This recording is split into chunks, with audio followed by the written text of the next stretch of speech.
glow. There's a voice that's calling, let me tell you so.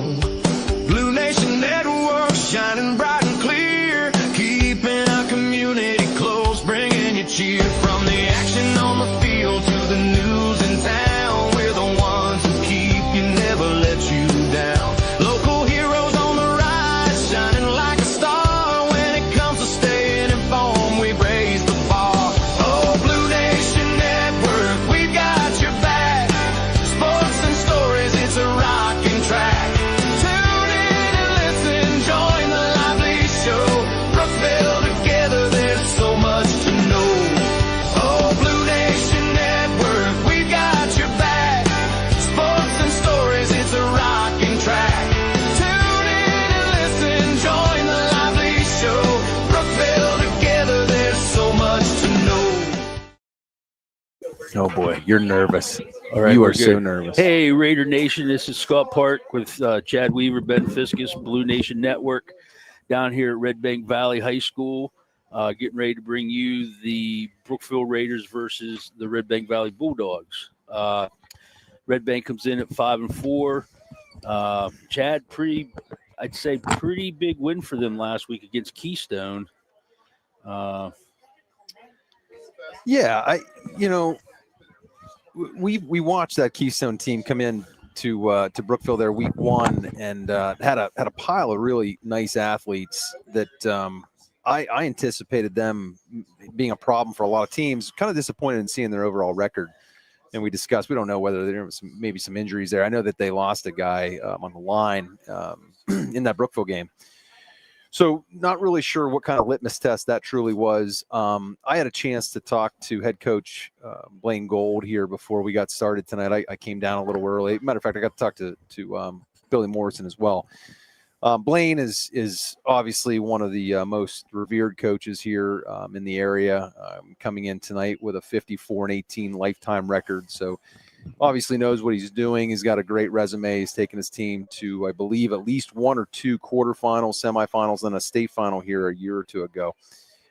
They've had a really nice run of some athletes, and they've utilized those athletes, both not only in basketball, football, and baseball, but they've definitely squeezed the sponge for all the juice in it. So kudos to him and his staff for doing so.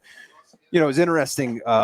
We talked a little bit about tonight, not really meaning a whole lot. Redbank can't really better themselves in the standings. They know what they're going to be. They're going to be a 3 seed regardless of what comes out tonight. And Blaine said they really, Coach Gold said they really, ironically, found their identity just last week, which it's no secret. You know, there's two guys that really put the gas to the floor here on this Redbank football team, and that's Jackson Huffman and Mr. Wagner. So between the two, last week, Braylon decided to take off with the ball a little bit, which was not on film a whole lot, and I don't believe it was by design. And it was kind of almost like the penicillin deal. They found it out by accident. And I asked Coach, I said, well, is that something that you're going to maybe want to put in your pocket and not put on film for other teams to digest, hoping that you can win 3 games and win a district title? And he said, well, to be quite honest with you, we're just not that deep or talented right now to try and hide anything. So anything that's working for us, we're going to try and utilize, because as a fan and knowing that you can't really better yourselves, you had to have that conversation of, do these guys get a series? Do they get a half? And then do you take a helmet knowing you can't better themselves? But then that was addressed too, where he said, hey, listen, these seniors are a very proud bunch, and they know that we've not had a losing record here in, I believe, 8, 9, 10 years, whatever it's been. And so that magic number is getting to 6 wins. So that's including tonight, and then assuming they get a win in the first round. So I wouldn't expect to see them come off the gas tonight at all. Not doing Brookville any favors, even in a game that is meaningless to them. They are coming down here, and they're going to try and get a win on senior night and essentially end the season for the Brookville Raiders, who their playoffs start tonight, Shaq. Yes, it's a 1-game season for them. I've been told that if they win tonight, they are going to enter the AAA playoffs. And so I don't know. We'll see. I think definitely the key is to stop Braylon tonight. I mean, I don't think there's any doubt that we got to stop him because he totally went off last week with 200 some yards passing and 200 some yards rushing. So, I think that's got to be the guy you got to stop. But on the Brookville side of it, last week we go up there to Cameron County, and things didn't start out as good as we'd hoped last week. We found ourselves down 12-0 at halftime. We did have a couple opportunities that first half. Our first drive, we drove down inside the 30 and then stalled out. And then, of course, Cameron County went right down the field and scored. And then we had the ball inside the 15, maybe the 10 even, and we had a fumble down there. So it prevented us from scoring in the first half. So, whatever they did at halftime last week, just the discussion with the players and the coaches and stuff, they came out in the second half. The big key, Chad, last week was Cameron County got the ball first and second half, and they fumbled on the very first play, like at their own 35, and we were able to capitalize on that, and then it was kind of downhill from there. So the one bright spot I thought last week was the way Chase Nimmo ran the ball the second half. The first half was a lot of running back by committee between Phillips and Nimmo and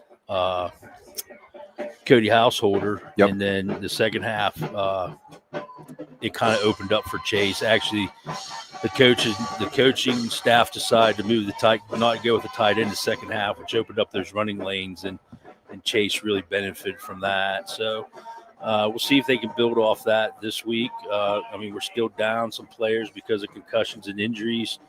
So we'll see what we can do here, and hopefully these seniors will take some pride and get a win so they can play at least one more game. Yeah, no secrets here.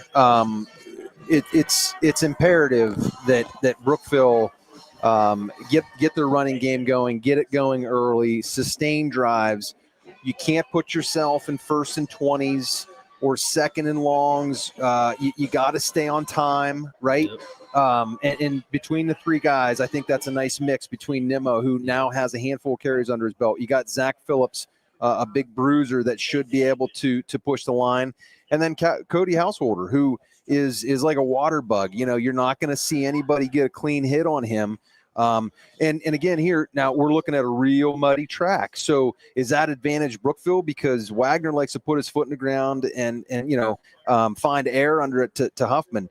Are you going to be able to have that timing on the track that we're seeing here? I was on it before the game, and it looks like it's grass, but once you're on top of it, there's more mud than there is grass. I can assure you that. That's definitely going to be a factor, and it's going to be a factor the later we get into the game, even worse. So I don't know. We'll see. We definitely got to tackle. I think we got to get the pressure on Braylon, and we got to be able to tackle him. And and like you said, Chad, we got to be able to sustain some drives. I thought against Port Allegheny and even DuBois, we had some decent drives. We could just never finish it and put it in the end zone. Yep. And we got to finish tonight. Hey, we're going to take a pause here for the national anthem, and we'll be back.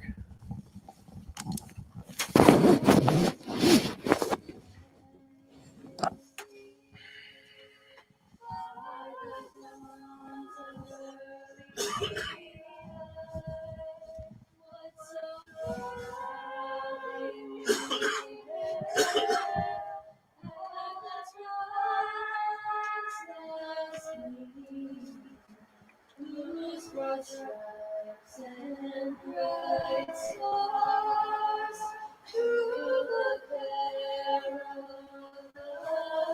sky, o'er the ramparts we watch, were so gallantly streaming, and the rockets riding along.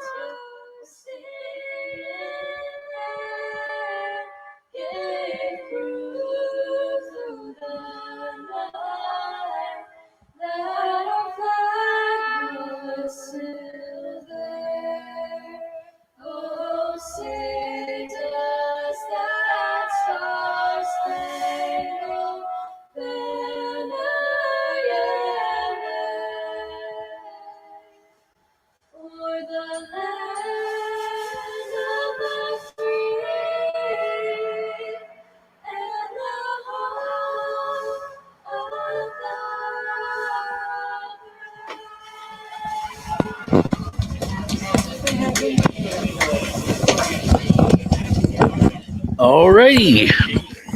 Nice singing of the national anthem. So we got the captains going to the middle of the field. We'll see who gets the ball here. Just so you know, Ribeye or Rob Labeni, he's out on assignment tonight. So we'll see. I'm assuming he probably went to Bucktail or whatever. Well, or did he go? I believe he was still in custody last time I talked to him. He was on his way to Bucktail. There was an issue with an inspection. I don't know if it was out of date or whether a number had been transposed. He was trying to explain it to me. I could barely hear over the screaming. So we hope to get an update on his whereabouts and health before we leave here tonight, but no guarantees. All right. I actually think he's still slinging trans fats.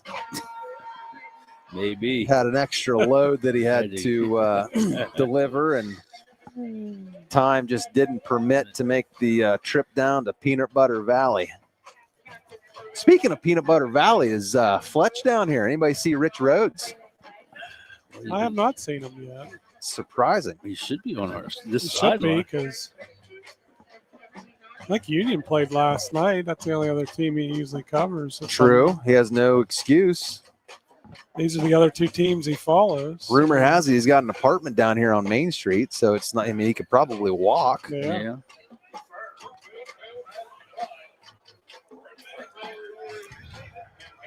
All right. Looked like Brookville deferred.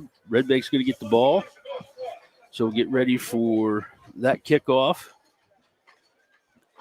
I think the other thing tonight, Chad, is the key for Brookville is going to be Trenton Colgan, too. Last week,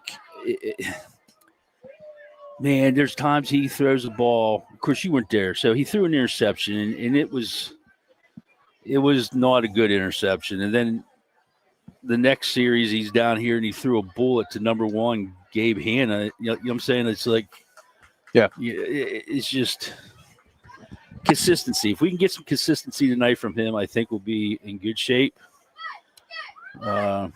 Here's what I surmise. This is a tall task for the Raiders. Obviously, they're depleted injury-wise and everything else. But I said if they're going to get a win tonight, they're going to have to get a special team score, I think. And that may not necessarily be us scoring as much as it is maybe Redbank putting themselves in a position with a bad snap or what have you. But I think you're going to have one of those bonus scores or bonus field flips that you don't anticipate in order to stay in this game. And like we discussed, and this goes for all season long, these drives, they got to get paid for. They cannot stall. They got to be good between the 20s. They got to be good inside the 20s.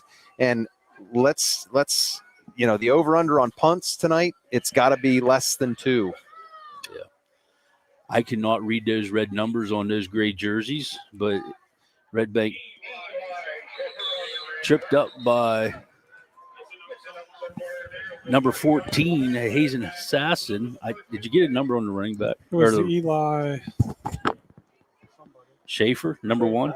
Those numbers on Redbank are going to be tough. They're going to be real. I was listening to the announcer. That's the only reason Well, if you want to chime in with those, by all means. Yeah. I can't see them either. So all right, so we got number 3. No.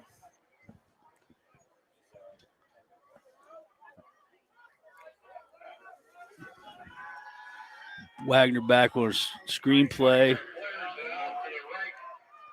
Tackled by Cody Householder and I think Rahala, 53. So Braylon's number 9. He's in the backfield. The running back looks like it's number 7.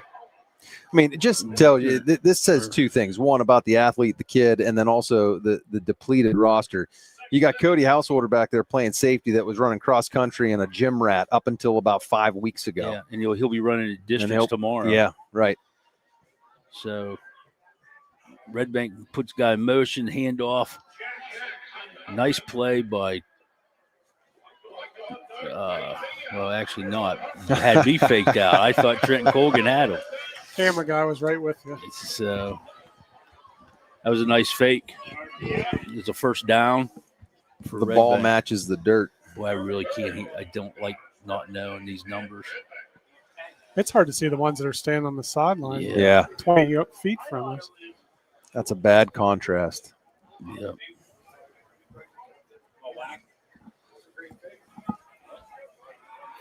All right, Redbank got 2 receivers to the right, 1 to the left. Bring guy in motion to go jet sweep. Stretched out pretty nice by Brookville there. Number 14 on the tackle. Looked like 76 got part of that tackle, Ainsinger. So we had Hayes and Assassin and Ainsinger in there. Trent Colgan doing a nice job turning his back to the play, but not getting washed down, forcing that to be elongated a little bit. Huffman, obviously, it's clear here. Ball carrier is having a hard time making cuts. The footwork is going to be difficult at best, and most likely, like stated earlier, will only get worse as conditions continue to deteriorate. So that's 16 in the backfield. Is that what we're saying?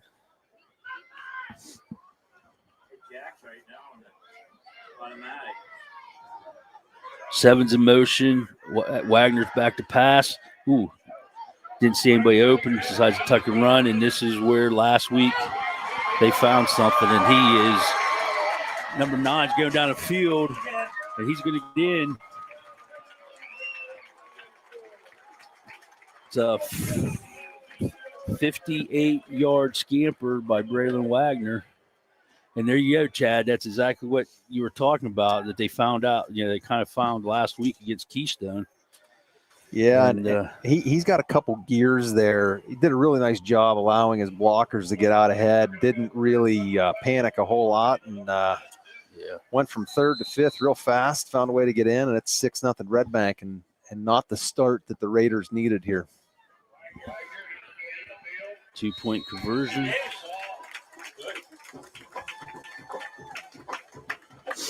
So Redbank takes an 8-0 lead with 9:41 to go in the first quarter. Well,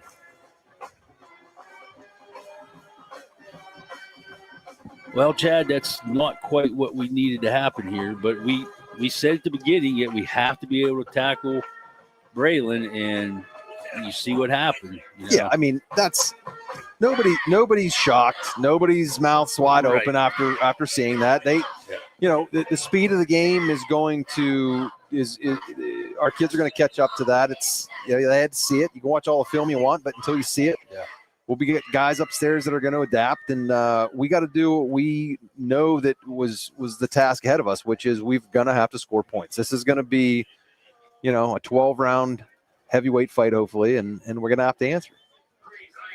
So we have Freeman deep and 42 deep for Brookville, which is Chase. And Phillips will take it. And Brooks going to give Brookville the ball in their own 48 there at midfield. That's good field position. Let's see what Brookville can do with it. So we'll see Brookville first time on offense here. We'll see what formations that we're looking at this week. Looks like we're going 3 wideouts to the right, which is Hannah, Porter, and Maury. Chase is in the backfield, and Freeman's on the left by himself. So here we go.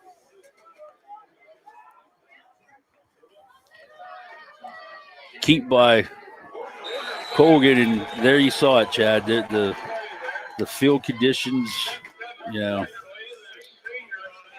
getting us from the get-go. Yeah, and I think Chase may have hesitated just a heartbeat too long there. Obviously, the timing isn't going to be great with him with all the few reps he's had. But out of necessity, you got guys in position that just haven't had reps in certain spots because of no choice. I mean, it's unless you go up and start grabbing people out of the stands, that's what we're going to do. And it's not an indictment on Chase. I mean, it's just he's doing the best he can. Correct, yes. But on those RPOs, timing's everything. Okay, nice little pass to number 14, Maury. And for Redbank, it looks like 24 on the tackle. which is Brock George. An absolute laser from Trent Morey doing his best JFK impersonation there. Looking back into the left after he caught it. Up tight here. Quarterback keep. Oh, That should be a first down. it is a first down, but if he bounces that. Yep, it was there. Yes, So that's a first down. That's okay. That's good. That laser he threw to Dante, Chad, is kind of like the pass he threw to Gabe last week for the touchdown. It was a bullet. He's got a cannon. Yeah, he does. So we're going 2 receivers left and right. We got Hannah and Porter to the right, and Morey and Freeman to the left, and Chase is still in the backfield. And first down on Brookville's or Redbank's 40. Oh boy, I can't believe they didn't get Nimmo for a movement there. He raised up on his heels. Did you see him anticipating that snap there?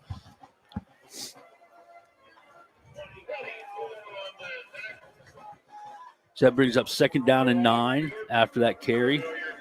Nimmo doing his best Ashton Genty impersonation. He doesn't like to go down. He's going to stand straight up and down. Stay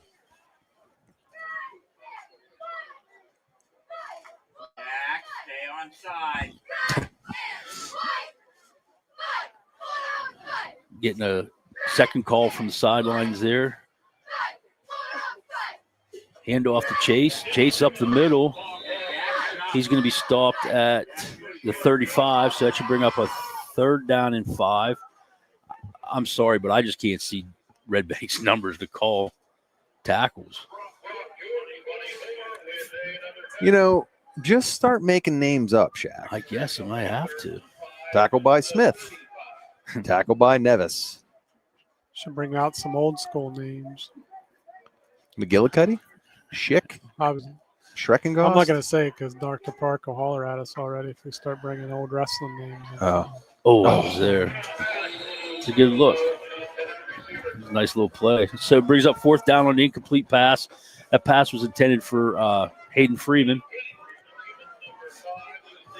I'd kind of like to see some more of that, but deeper across the field from Freeman. I think that would help. Think it's time to get foxy. We haven't even done a bubble screen yet. No. We got to set that up. I don't know. Well, we did one last week and it almost got picked the other way. Oh, yeah, it should have been actually. It was the Cameron County guy had it and then just lost it. Big down here for Brookville. Yes, it is. Really got to move the chains here. To stay in the game, this is the kind of stuff we got to come up with here. We're 2-2 again, 2 receivers to each side.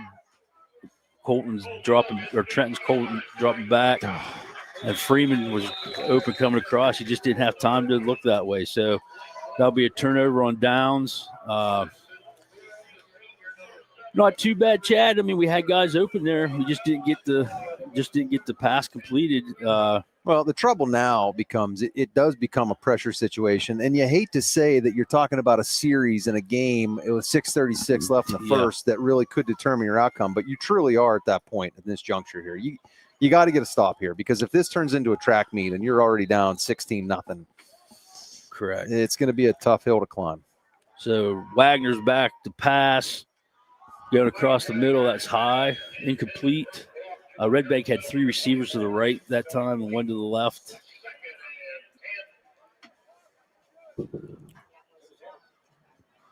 So had a chance to get some pressure there. We were a little slow, Chad. I thought we were going to be able to get to him, but there's D lineman. We got to start getting some pressure on. Looks like we're going with a 3-5. So technically on a 3-5, you want to be able to, you should be able to run the ball. So we'll see what Redbank dials up here. Coach Kuhn-Dix, the offensive coordinator for Redbank. We'll see what he dials up here. Redbank has a tight end to this side. And Wagner ball was the ball. Nimmo had a chance, and here we go. This is what we took. He's just so elusive, and that stuff just kills you, Chad. Yeah. We had a chance for a 10-yard loss. He scrambles against the ball. I don't know. I mean, I like how we fly the ball, but we got to be able to break down and make the tackle too. Yeah. Yeah. I mean, you can't get greedy there. You almost have to break down and say, okay, we'll let you set up and get a couple back, but you're not getting beyond that. Instead, you try and go for the kill shot, and they just missed. And Yeah. he's too elusive. He's too big. He's too strong. So here we go, first down. Wagner hands it off, running to the outside here. That's number 3, Colwell on the carrier. He's getting 3 on the carry, 4 on the carry, I guess. So it brings up a 2nd and 6 at the 50-yard line.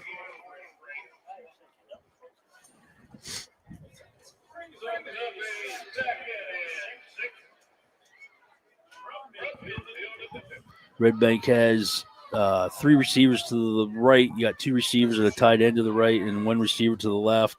Wagner's dropping back to pass. He's getting some pressure by Easton Roch. He's rolling, dumps it off. Going to be a gain of about 3. Actually, it was pretty good coverage by us there, Chad. The secondary has not played poorly. I don't think in the past couple weeks. Obviously, I wasn't up at. No, they played pretty good last week. Yeah, I mean, they didn't throw north. very much, but Right. It was Right. But when they did, we were in good position. So Yeah, I thought that they played well against DuBois. I think Wingert just made a lot of good throws, and they got 4 really good, maybe even 5 good athletes on the edges that you just can't you can't cover for 3-4 seconds. Wagner under center. Boy, they weren't set. There's no way they were set there. Wagner keeps it for a first down. Yeah, I agree with you, Chad. I don't think you got to make sure they're there for a heartbeat, and I don't think they were. I apologize if I missed that, but that sure looked like they were fast to snap that. All right, first down, ball on Brookville's. What is that, the 42, 43 maybe. The defense needs to step up here, Chad. Like you said, if Householder's going to make a play. Okay, here we go. Hand off to no. Wagner keeps it. And that's going to be another first down, I do believe.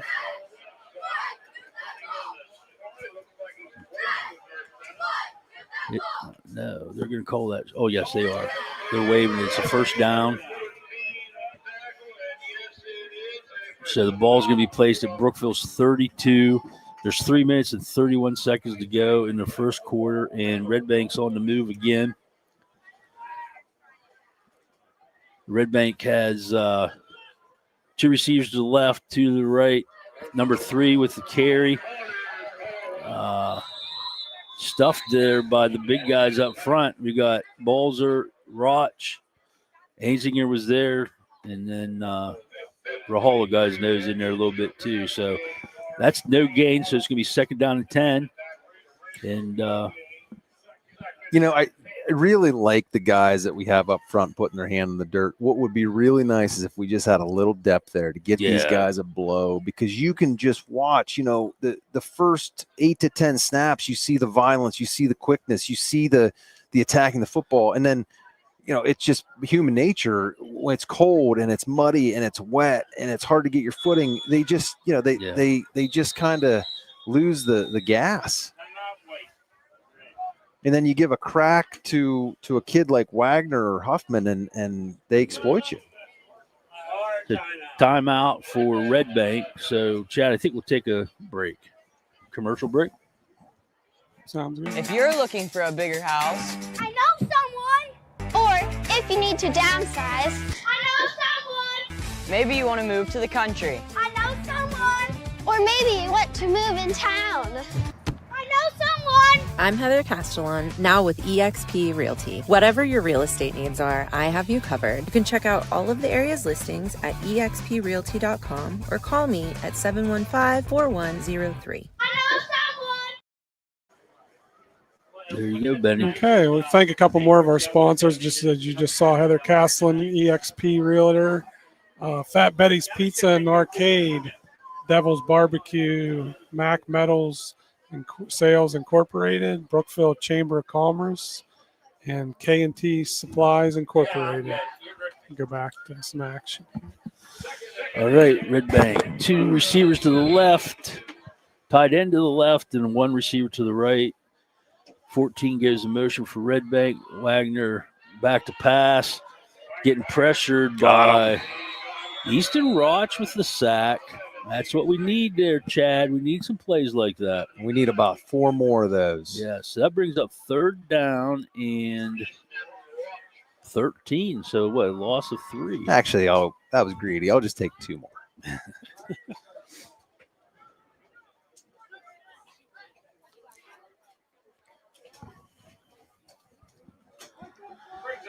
All right. Wagner's ready to take the snap. He's back to pass, looking across the middle. Ooh. Boy. Man, That's a great throw. that was played pretty good by Porter, too. Yeah. That's going to be good enough for a 1st down, right? Yep. That's a great throw, great catch, great coverage. You know, it's very similar to what we watched Trey do with DuBois, Wingert. You know, you can blanket a guy, but if you make a good throw and you got a set of hands that you're throwing to, it's tough to defend. I mean, Porter almost came up with that, too. Yeah, I he mean, did. that was almost simultaneous possession at one point. But so it's 1st down and 10 at Brookville's 20. 2 receivers to the left, 2 to the right with the tight end to the right. That's a hold. Easton almost with the Oh, boy. overthrown. Oh, boy. Tell you what. He did have him. That he did, but, you know, he's moving to his right. He's pressured. He threw that ball, 25 yards on the run and missed him by a foot. That's a big-time Friday night throw there. Yeah.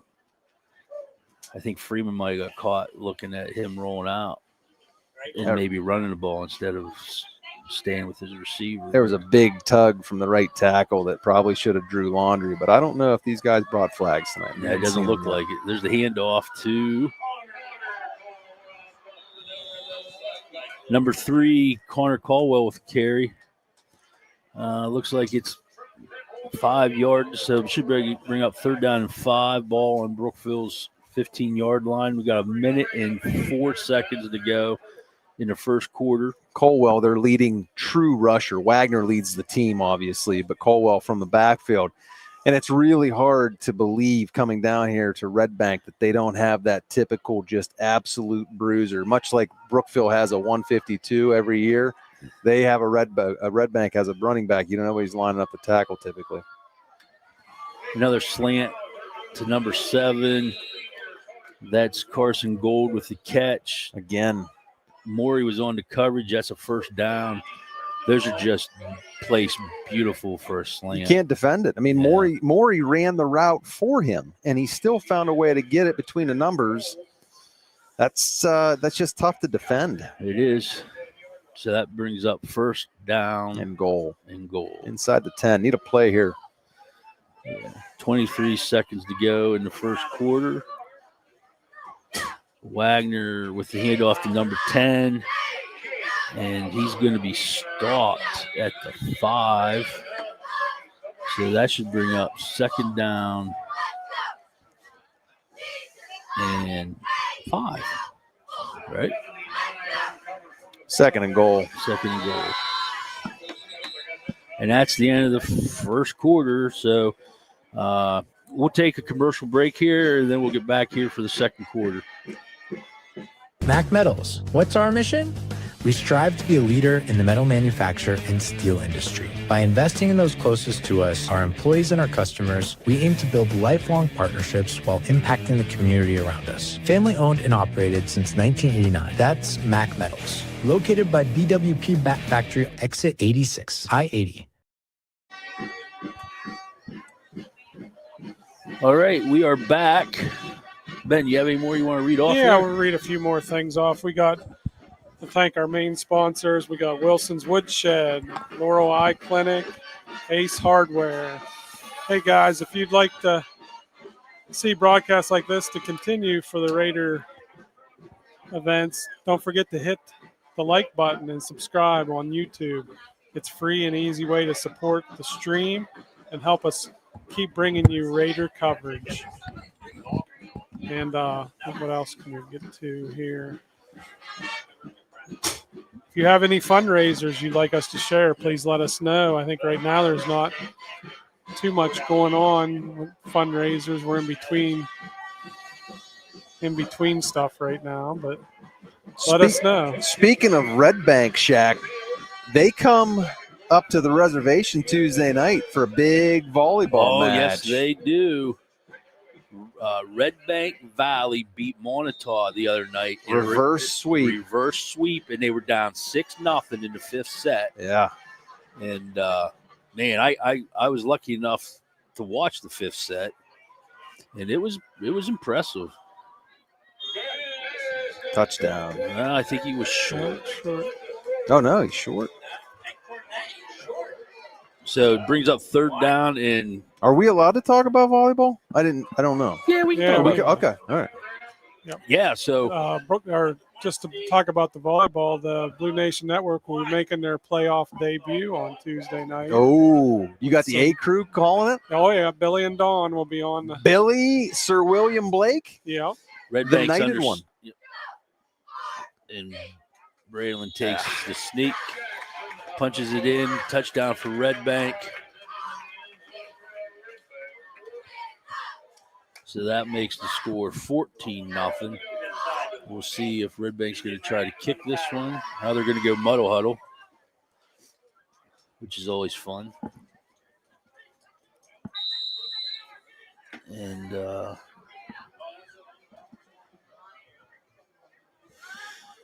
so they threw a flag. So I believe that bounced. Yes, good call. Illegal shift. Something against Redbank. So can we decline that? Yes. Yeah. Legal motion or illegal shift?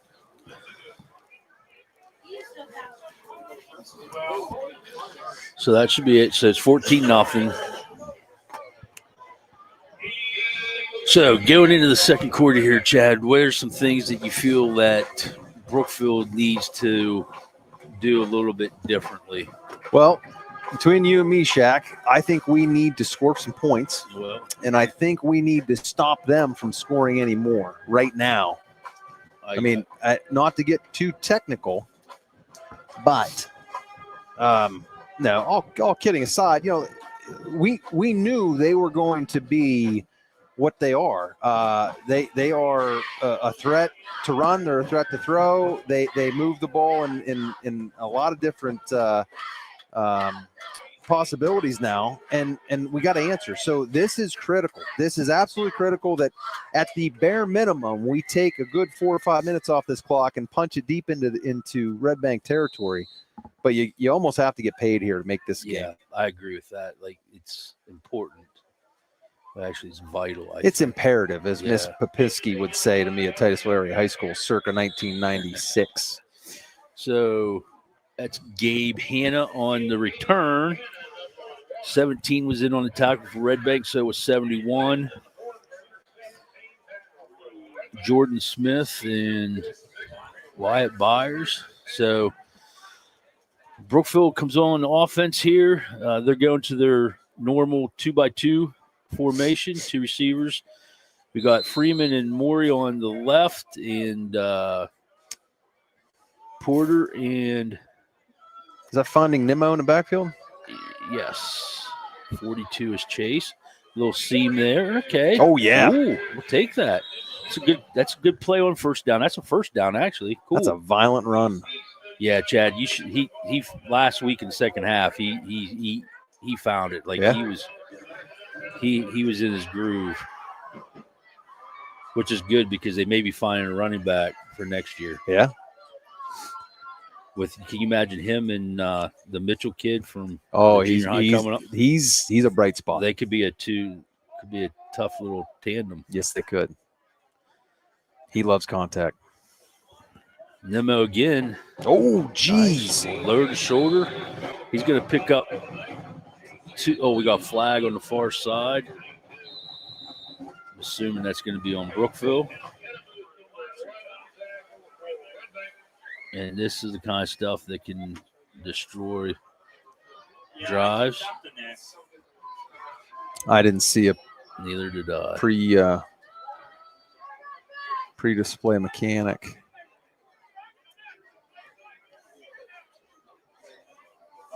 Five in the backfield. That should never happen.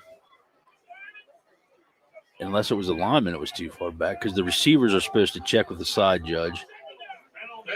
Boy, he is angry with his mechanics. Oh, so they declined it, so it's going to be second down. It's going to be 2nd down and 8. Actually, the board's calling it 6. Ooh.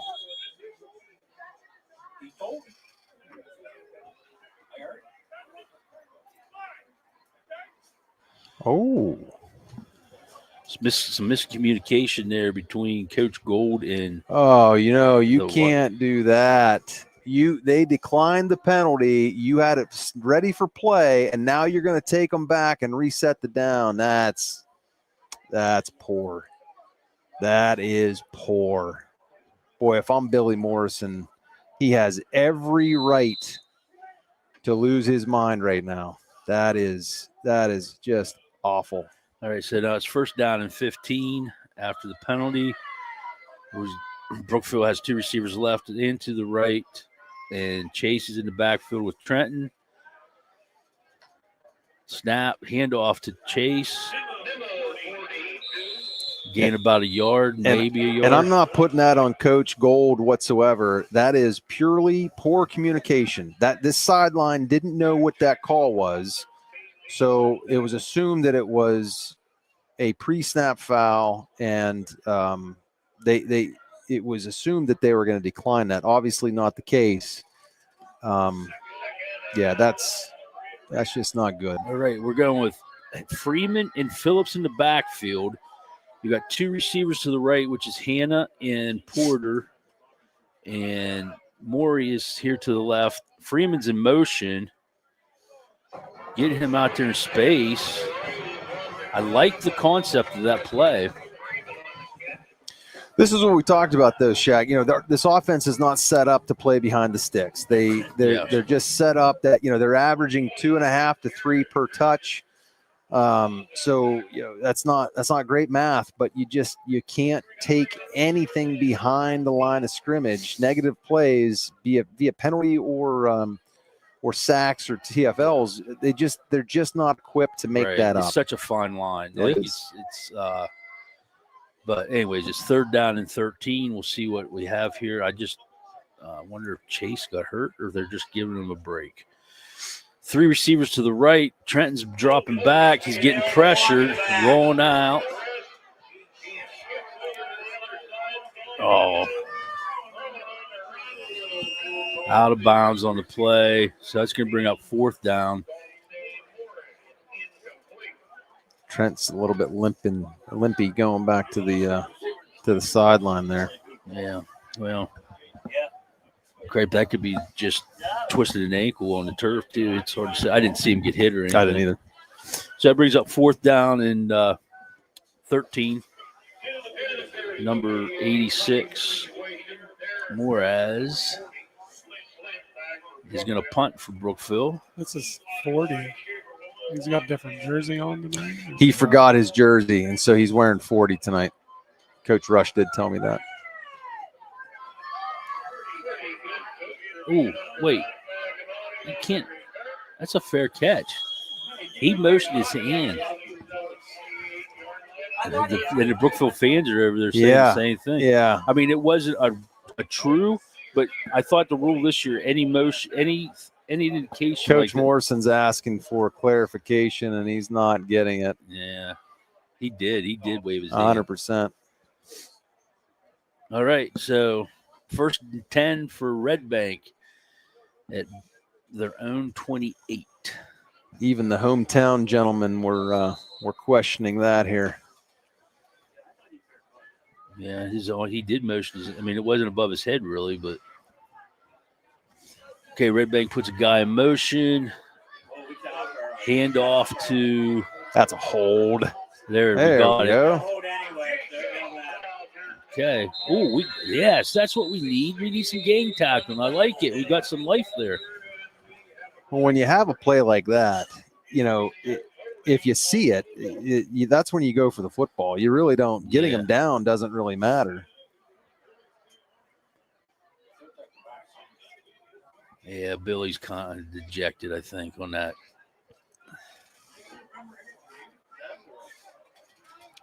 Not getting the right call on that. That just shouldn't happen. I'm willing to bet that he's not real happy with the score of the game, but the assessed penalty after that was declined probably put him in a bad mood. Yes, I agree. Oh, nice screen. Oh, nice tackle. Nice tackle. Is that's Dante. That's Dante. That's a great read. That's Amore. See what I did there? Yeah. Ribeye would get that. No, Benny's fine. Benny's live. Okay, all right. I got it. I need my hype man. I miss him. He snickers even when he doesn't get it. He just sells it. He just sells it. Yeah, he does. All right, so that brings up 2nd and 20. I'm really going to miss, speaking of, nobody's getting taken behind a woodshed. I'm not getting any bucktail updates. No. We could probably get you some bucktail updates. I think. Well, Ribeye would ever get there, you could give us a call. Bucktail took a a pounding last week. I did see that. Okay, Redbank's in motion. He turned up early again, I think. Yeah, and they got it. Oh, did they call it this time? Yeah, I saw a flag on the near side. I'll tell you what. I thought Trey Wingert was about as good as it comes throwing on the run. Wagner is right there with him. And that's what makes it so dangerous. Yep. He's such a dual threat. He might be, as far as dual threat quarterback in District 9, he's right there, I think. Yeah. And I mean, Wingard ran, but not to the swiftness that Braylon can. You know what I'm saying? It's and listen too, Braylon he doesn't have a lot of weapons around him compared to what they've had here in the past 5-6 years. Oh, there's a fox. They tried the fox. But you know who smelled the fox? Oh, that was an awesome play. He almost came up with that. Freeman said, "Get that fox out of here." That's awesome. They played that well. Also, it's 4th down here. We're going to see Redbank's punter. Wait a second. How did they? So the pass play did count? It must have. Okay. Yeah, I never saw. I thought I saw a flag, but there was never any. No, they never.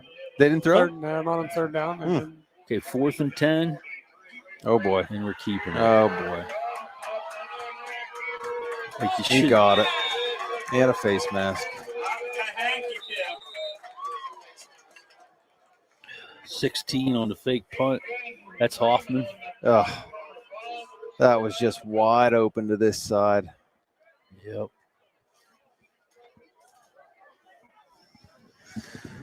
Oh boy.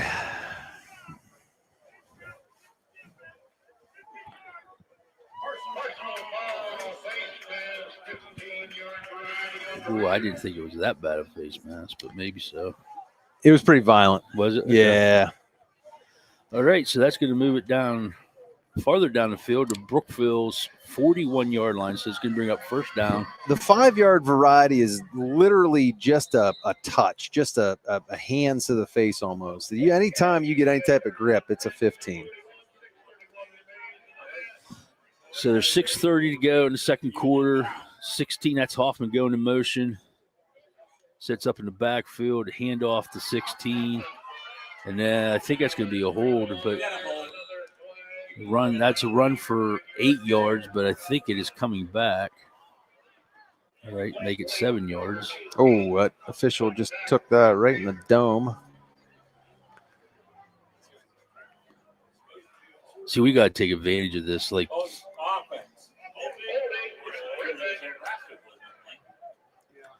that's going to move it back 10.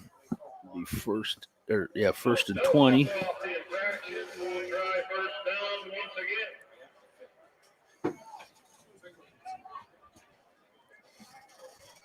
I didn't see who they were holding. There had to be somebody there in the middle.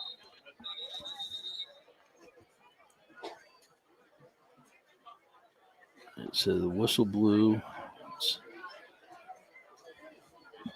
Yeah, They that's didn't not knock the right. ball 10 yards. Yeah, they did get 10 yards. What is that? That's not even right. It's like an 8-yard penalty. The penalty's not right. No, they didn't mark it off correctly.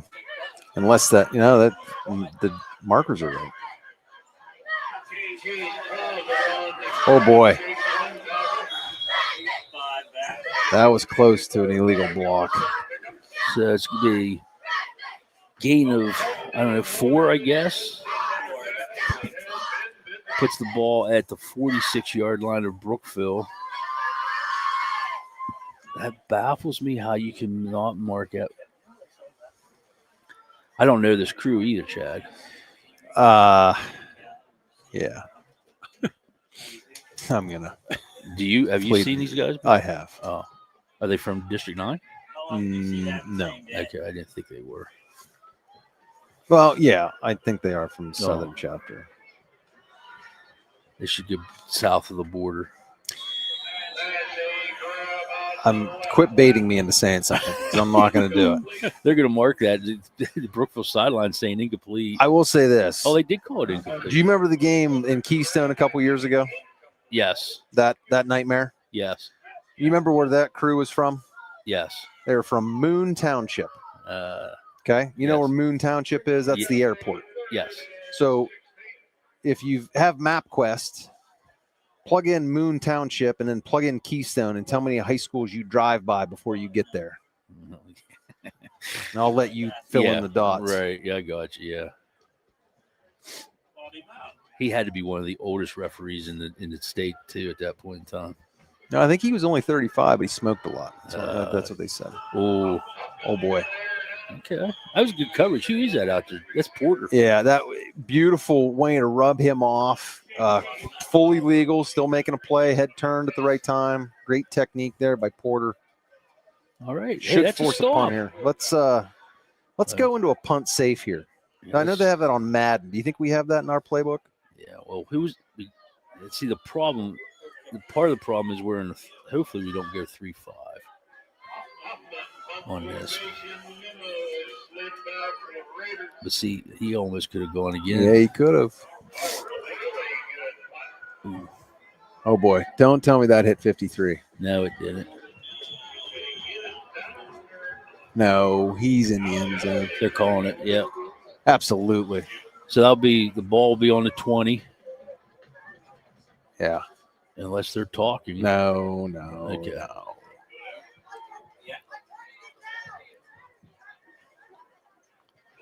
Doesn't matter where you touch it. You got to possess it. Okay, so it's going to be Brookville's ball on their own 20. We got 4:47 to go. See what happens here, Chad. If we can punch this in here, make this a little interesting coming out of halftime. 4:47 left. Trail by 14 here before half. So Phil, we get the ball to start the third. This is Mraz in the backfield. Are we punting? So this is new.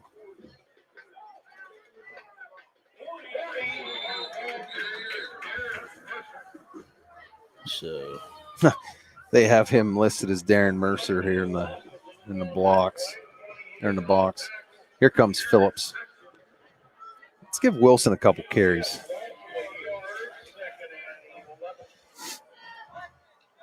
I don't even see Mercer on here.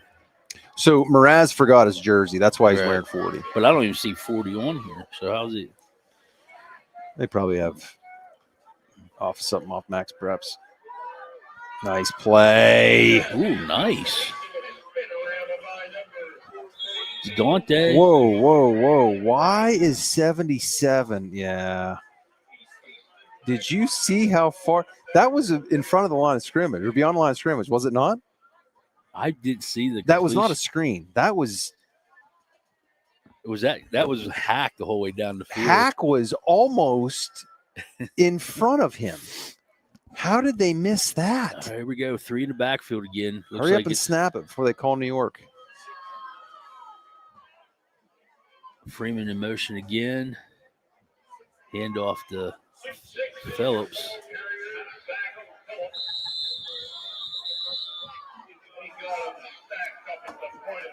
Well, no, looks like no gain, so be 2nd and 8. You know, or it should be. I know Bobby likes to have his name read online or on air, but that's a dangerous way to do it. He got it called right off the bat last weekend there, Chad. Yeah? I think it was the first play. First What'd he play do? Jumped on he motion. Not what you want on the air, but all right, we got Mraz back in the backfield. We got Freeman going in motion. Oh, he's in a mud pit. I knew that was a problem right from the beginning. He's right there. Looks like second base in the old Coliseum. Threw that in between 2 Redbank guys. I don't know what he was trying to do there. Okay, so that's an incomplete pass, brings up a 3rd down. 40 is staying in the backfield.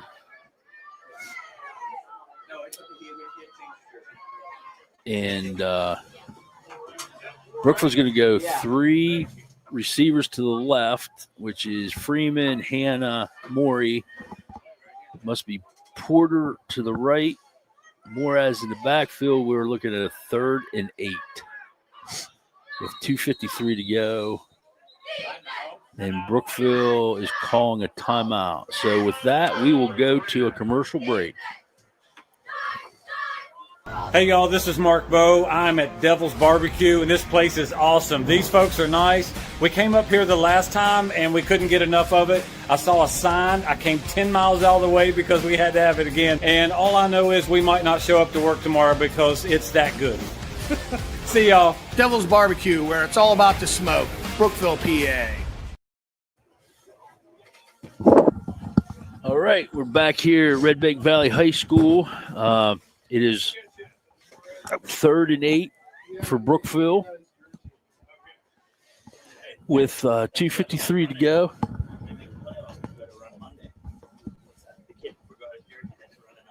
Oh my, yeah. If we get in. Yeah.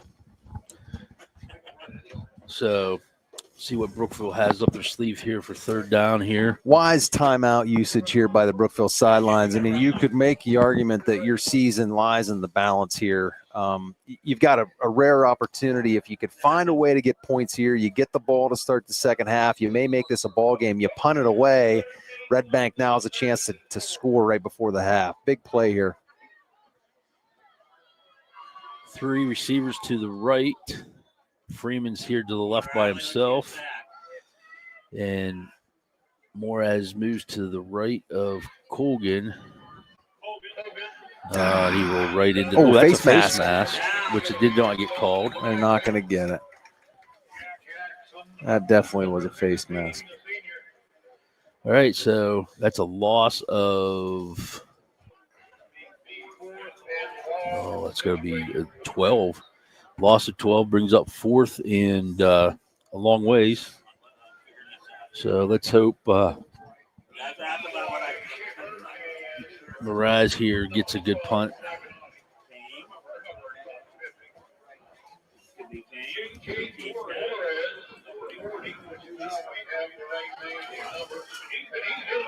Oh my. Oh my.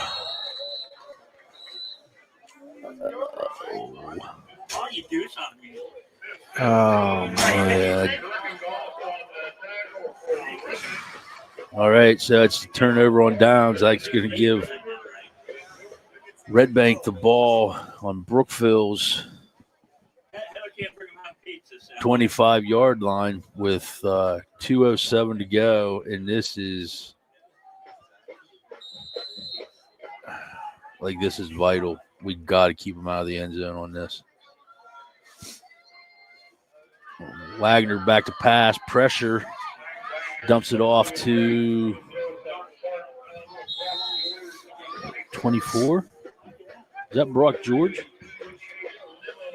Number 24. Then Chase Nimmo on the tackle.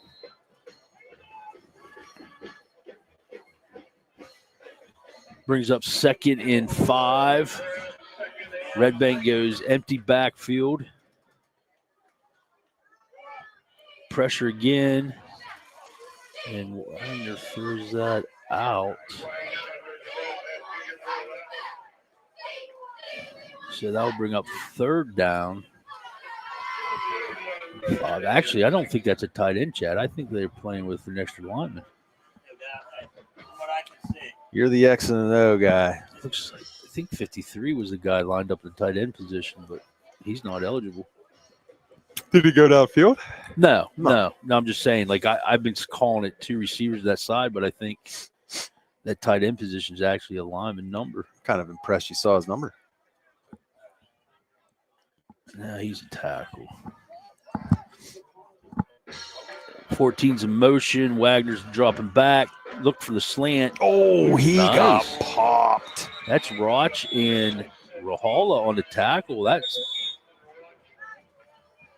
timeout, Redbank. Wagner not pleased with his O-line whatsoever. Not at all. And he let him know there'll be no Joe's Pizza on my dime after this game because of that. That was a good hit. That was a Easton. I think Roch had him, and then Rahala gave him a nice little jolt. So, well, at halftime, are we gonna let the bands play? Yeah, we'll let the bands. The Brookville play. band decide to make the trip to Redbank tonight. So We'll just let the video play. it'll be a double feature. I saw what you did. Double feature tonight. What's the special occasion? I have no idea. Nada. Wonder if there's some bonus money in there. It better not be. Was there an escalator? If No.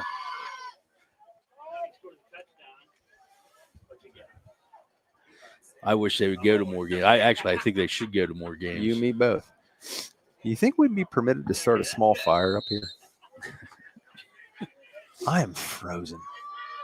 All right, Wagner's back to pass on 4th down. He's looking. Oh, pick. Oh, okay. It is picked. It is picked by Dante. Oh, it's 4th down. Okay, so I shouldn't have been that excited. I'm sorry. No, probably should have let it drop, but we'll take it. Hey, Fryermuth should have fell down too in Cincinnati, but They still needed to score a touchdown, though. that defense, you think they can stop them going 29 yards with McPherson? I don't. McPherson was bombing from 72 in pregame. No, I'm just no. I'm saying Steelers were still going to have to score a touchdown, right? I'd have rather seen Rodgers throw an incomplete pass on 4th down and said, "What an idiot on you, Muth," than watch that debacle. Yeah. All right, 1st down at Brookville's 14-yard line. We have I'm not sure what we have. Nice throw. Okay. Oh. Okay, so gain of what? 1. Gain of 1. So it's going to be 2nd down in, we call it 9. We got 2 receivers this side. Maury's coming this side. Freeman's already here, so that's moving Hannah to the right with Porter. And Chase is back at running back. We have 1:08 to go. Clock is stopped.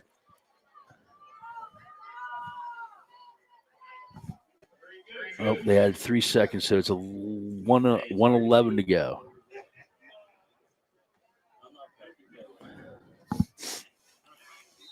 These guys, Chad, are just a little off kilter.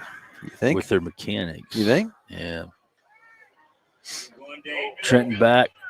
Oh, he was there early. Incomplete pass. That's going to bring up 3rd down. That pass was intended for Dante Maury, number 14. So let's see what we can dial up here. That clock stops at 1:05. Be nice to get a couple 1st downs here, Chad. Brookville's going with 3 receivers to the left towards us here, leaving Porter on the right side.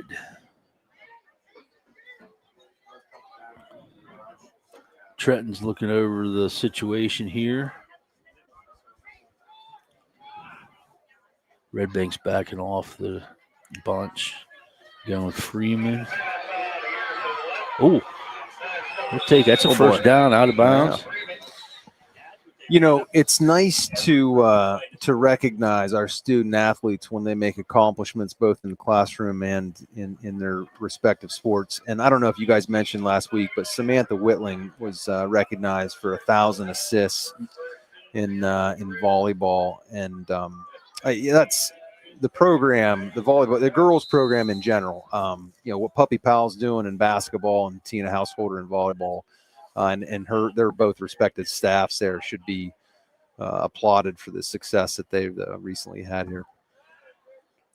So clock stop of 59 seconds. Trenton's rolling to his right. Looking to dumps it off to Dante. Probably should have went out of bounds, but 50 seconds. The clock is ticking. Brookville has 2 timeouts left. I wonder why I didn't go out of bounds. You know who he's related to by chance? Yeah. Yeah, I do. No. And that you can't have either. No. So it doesn't really matter, I guess. Clock has to go off on your head. Yep. Especially in that situation. Brookville have a timeout? I don't know. If not, I think don't they know. have 2, but I think Redbank called timeout. No. Yeah, they are now. Okay. All right. I think they stopped it. They stopped it to wipe the ball off, I think. But yeah, I can't tell. Nobody can tell. I'm glad I'm up here because I'd be so frustrated with these guys right now, Chad. Yeah, Billy's asking for an explanation, and Blaine has every right to ask for one too. And when both coaches don't know what's going on, you got a problem. Yes.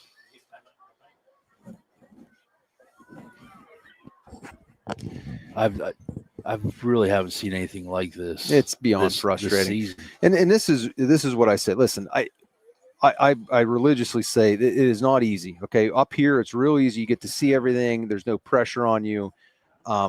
It's not easy to call balls and strikes. It's not easy to call in or out in volleyball, holds in football, takedowns in wrestling, and whether you're in or you're out. Listen, those guys get all the credit in the world, and women too that officiate.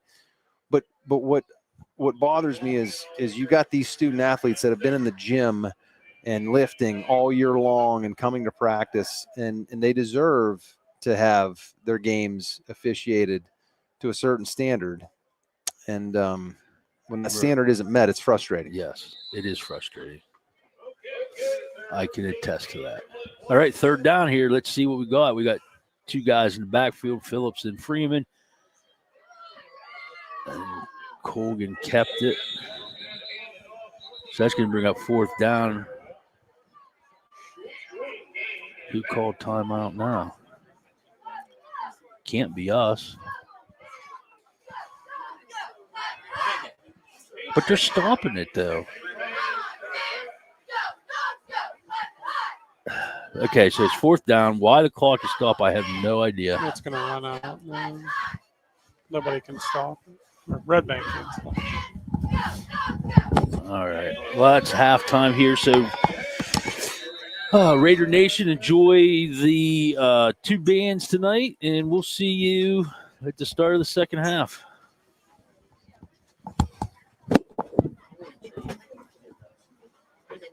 It's really bad.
That's not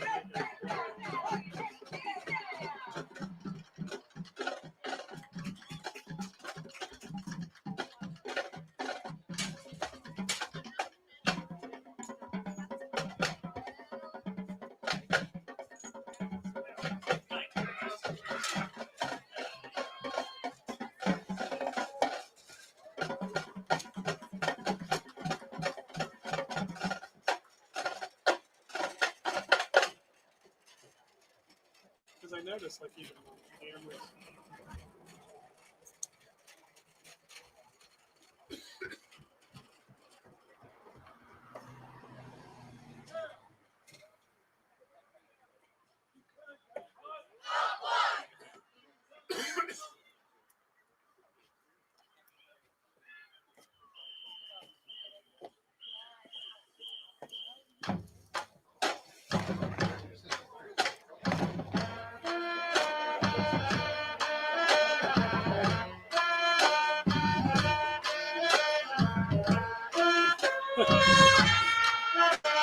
maybe I don't know if I hit something or what.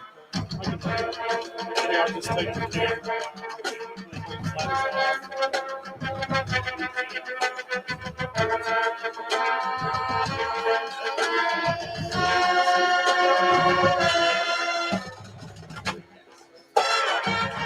I'm going to take the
We're not gonna have somebody pull from.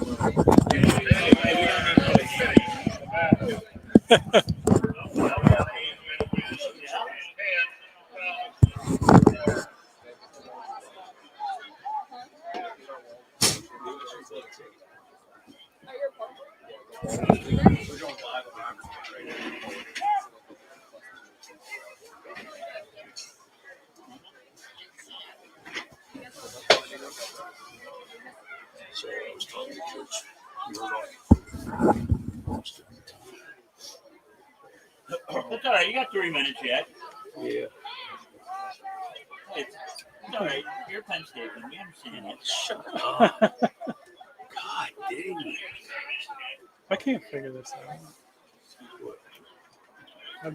I switched to our internet.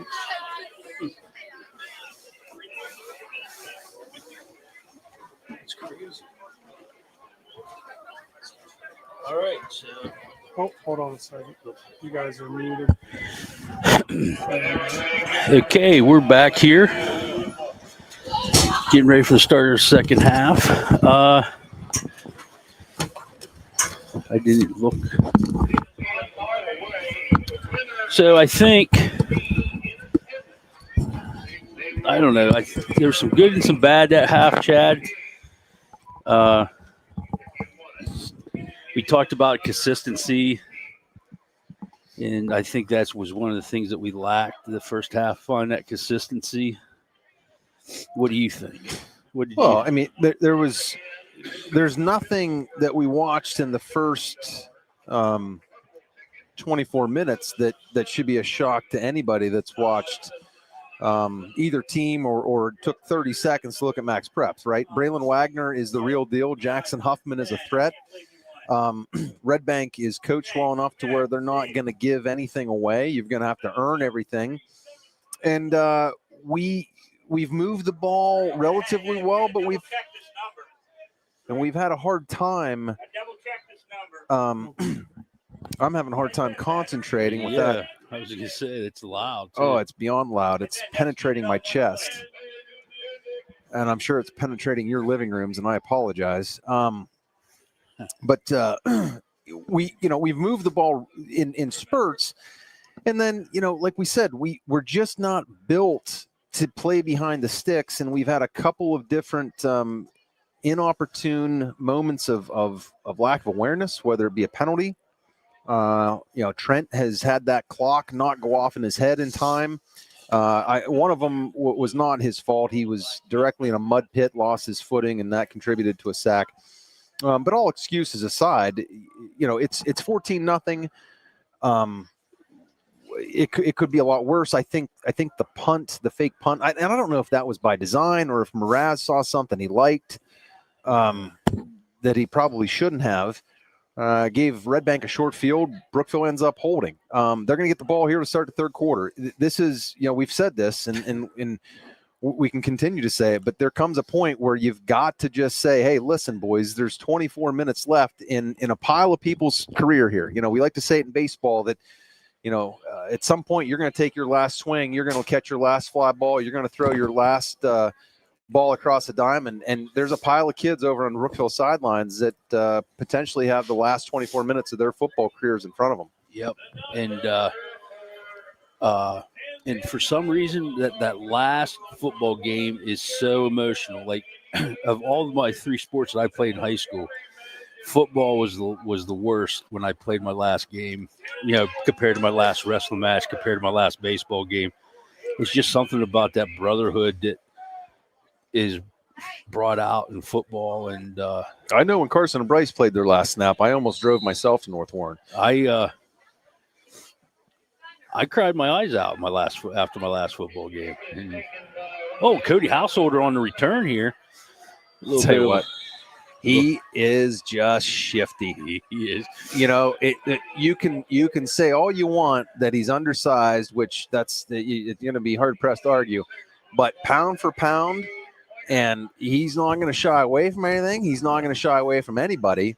But you're not going to get your hands on him. He's like a greased pig. He's going to give you everything he's got. Yeah, Brookville's going 2 receivers left, 2 receivers right. Chase is back at running back. Colgan taking the snap. He's keeping it. Quarterback keep. Looks like he's getting balls on the ground. Brookville recovered. Was that big Bobby Hack with the pancake? I do believe so. Freeman with the recovery on the fumble. I think I smelled Aunt Jemima there. He went full-blown extension. I don't know. Was that on 28? I think the corner came down outside linebacker, and he went for a magic carpet ride. Okay, so second down and 9 at the Brookville's 42-yard line.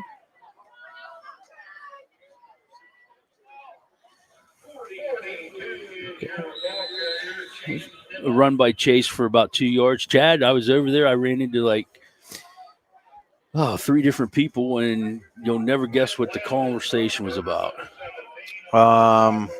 Politics in the southern portion of Yugoslavia. Zebras. No. Yeah, can you believe that? Zebras. You continuously, I'm a mouse, and you got cheese, and you're just laying a bunch of little Cheez-Its. Egging them on. Yeah. Trying to get them to. Yeah, you're I'm trying to get me a phone call from the one David Blair, state rules interpreter. I'm just saying that's the. I was asked 3 times about the officiating. So hand off to Chase. He's going to get a yard and a half on that, so it's going to bring up 4th down and 4. Brookville looks like they're going to punt.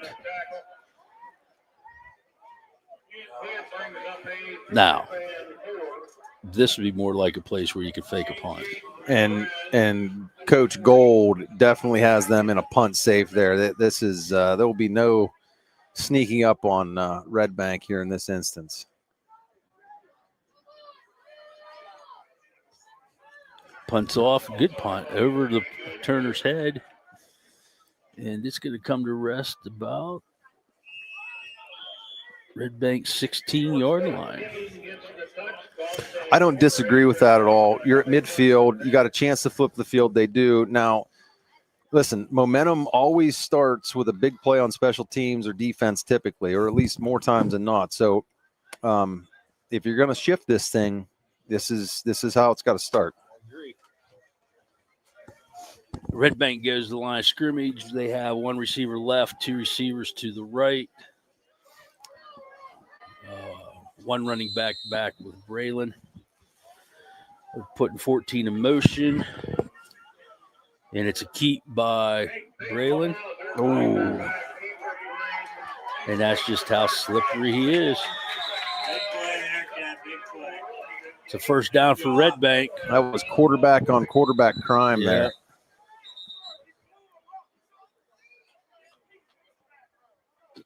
Did they throw? Oh, they targeting there on Wagner? No, 16. Who was that? Huffman? Yeah. Are they getting him for an illegal block? Yeah.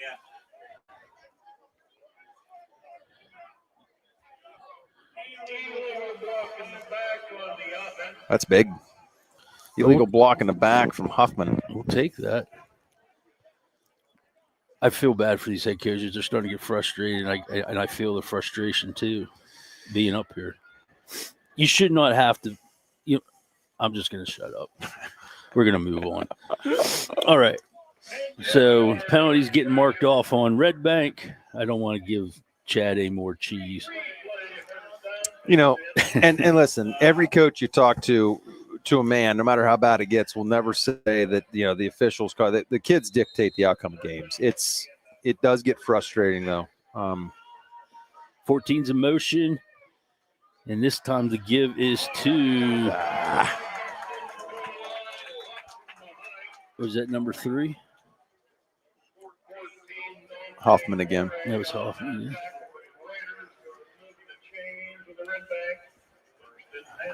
So first down.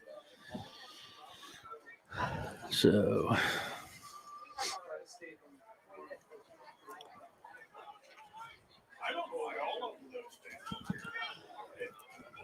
ball's on Brookville's 35-yard line. Redbank's 1 receiver left. Got 14 to go in motion again.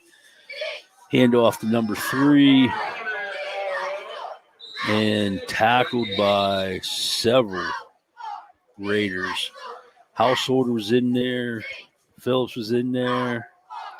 And I can confirm Easton Roch on the bottom that the gray-haired sports reporter is in attendance. I see Mr. Rich Rhodes on the sidelines now, working his magic with his yellow hat on backwards. No skateboard, but camera in tow. Rich doing a real nice job. He started a podcast, and I'm going to butcher what it is. It's I got to look at it. But anyway, just had recently Joe Beimel as a guest. Did a really nice job with it. Oh, that guy turned up again, too.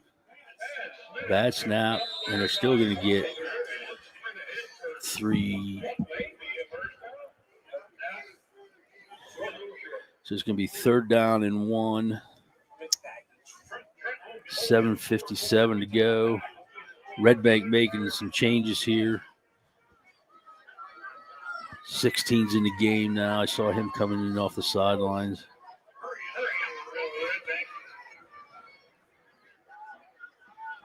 And 16 took the snap. Hoffman took the snap on that. That's going to be a first down.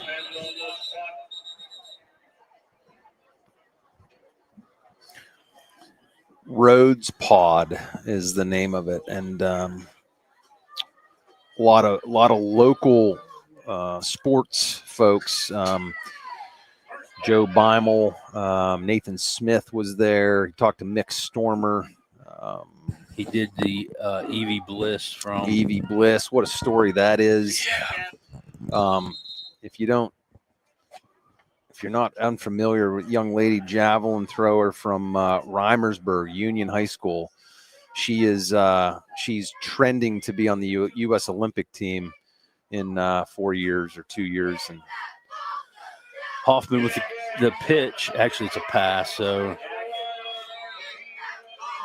for about 7 yards, so it's going to bring up second down and 7. If you follow the Olympics in any capacity, you'll have an appreciation for what that level of that competition is. I mean, you literally are competing against everyone in the square inch of our country and against the world's best. And it's really remarkable that we have somebody from our region on that stage. All right, Redbank's got 2 receivers to the left, 1 to the right. Motion coming towards us. Number 14, Braylon's rolling to his right. A nice dump off to number. That's a block in the back. There you go. Yeah. Same guy that did it last week. Yep, get him. Same freaking guy. That was on Dante, too. That was an easy one.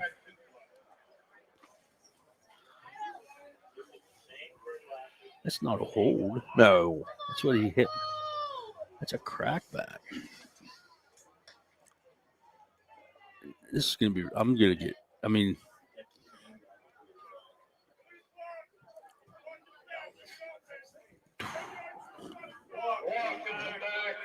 is there a difference, Chad? No, they're both 10, but this is what contributes to the lack of consistency and comfort from a coach when you see something like that. Even Redbank sideline, Blaine Gold knows that was a block in the back. You're not going to hear a peep out of him. But when you see a guy give a mechanic of a hold, you're like, what do you mean a hold? That's not a hold, right? And it just adds to the. So is that a spot foul too? Yes. Okay. 16 with the carry. That's Hoffman again.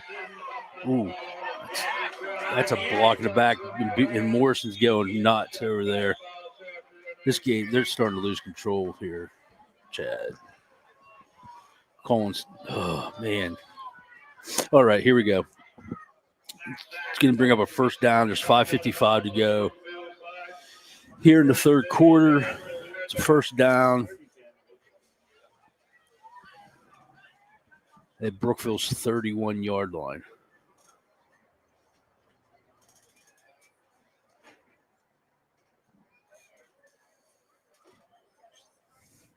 Redbank, 2 receivers to the right, 1 to the left. Handoff to big hit. I think that was Clouds. Was that number 10? Rahala laying the lumber. Yeah, that was a nice play. So lost 2 yards on that, so he's going to bring up second down and 12. I'll tell you what, Benny. That $5 on that Nacho Grande seemed like a great idea 12 minutes ago. Not so good. Oh, no. It looked really good. It looked really good. Okay, so Redbank has Hoffman out here wide, one-on-one with Freeman to bring a guy in motion towards Hoffman. And Braylon's rolling that way. That's a great route. Because that pulled Freeman. Actually, the deep guy was open on that, Chad. It pulled Freeman off. He is an extremely accurate thrower of the football. Yeah, he really, really is. Brookville looked like they had that bracketed well. He had 2 options, and he makes that throw on the run. And you notice, they're doing a nice job of rolling him to his preferred side. Yep. So it's first down at Brookville's 20. There's a jet pass, and there's a flag. There again, we had a chance to get him for almost no loss, Chad. If it wasn't a flag, he'd be getting four or five. I will say this though. I was at practice the second week of 2-a-days, and I watched them do angle drills, and I listened to "Let's Get Physical" by Olivia Newton-John on repeat because Coach Morrison felt that the physicality was not up to par. They've come a long way.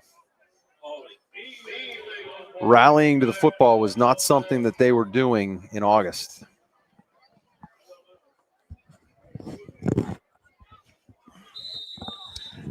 Critical series Wait here. a second. If that's holding, why is it not? Because that was first down. Yeah, should have been first and 20. Yes, that's not right. No. They took it from the spot. Yeah, that's not right. All right.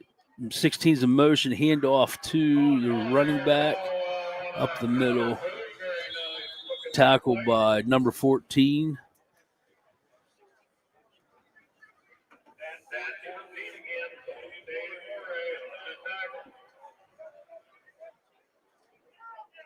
Dave Blair would be going nuts if this was his crew, one of his crews, Chad. Oh, it is one of his crews. He's a state interpreter. They're all his. Yeah. Well, yeah. Like we're all God's children, Shaq. I forgot. Yeah, you're right. Well, Dover Spike would be going nuts too if it was one of his. He's actually kind of like stepdad. You know, he's the rules interpreter for our chapter. Yeah. So yeah, that's true. So they both have to take responsibility.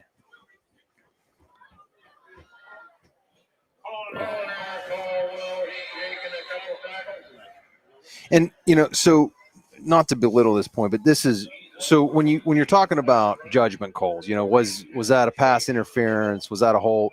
You can argue those all night, and that's what coaches are for, and that's what the stands are for, and that's what armchair quarterbacks are for, Monday quarter, whatever you want to call them. But when you simply miss the application of the rule, to me, that's unacceptable. Yeah. Because that's what you're getting a check for. These guys, they're getting paid for this. This isn't volunteer. Oh, they tried to do this. That's picked. Oh, knocked it out of each other's hand. Dante and Cody. Good. That's a good job, Cody, being back there. I mean, that's. Cody looks to be a little shaken up there. Yeah, Coach Murdoch's not going to like that. So you guys that are out there, just a reminder, more is cross-country districts. The Brookville girls will be running at 10:30, and the boys run at 12:45. And Cody is part of that team. He's one of the five. And this brings up 4th down and 4. Braden's going to keep it. Rolling out, looking. Angles. And that's going to be close. Depends on where they mark it. Oh, my. Is that close? I think he's short. Looks like he's short by the official over by the chains. But that's a long ways away. Oh, they're putting it on the boy. line. That's terrible. They're going to have to measure this. Oh, boy, is that going to be close. First measurement since 2011. So we got districts cross country tomorrow. Tuesday is district semifinals at Brookville volleyball versus Redbank Valley. 6:30. And hopefully the new PA system is working for Tuesday in the main gym. Wait till you see that, Chad. I heard that 6 speakers hanging off the rafters now. Oh, buddy. Big old black speakers.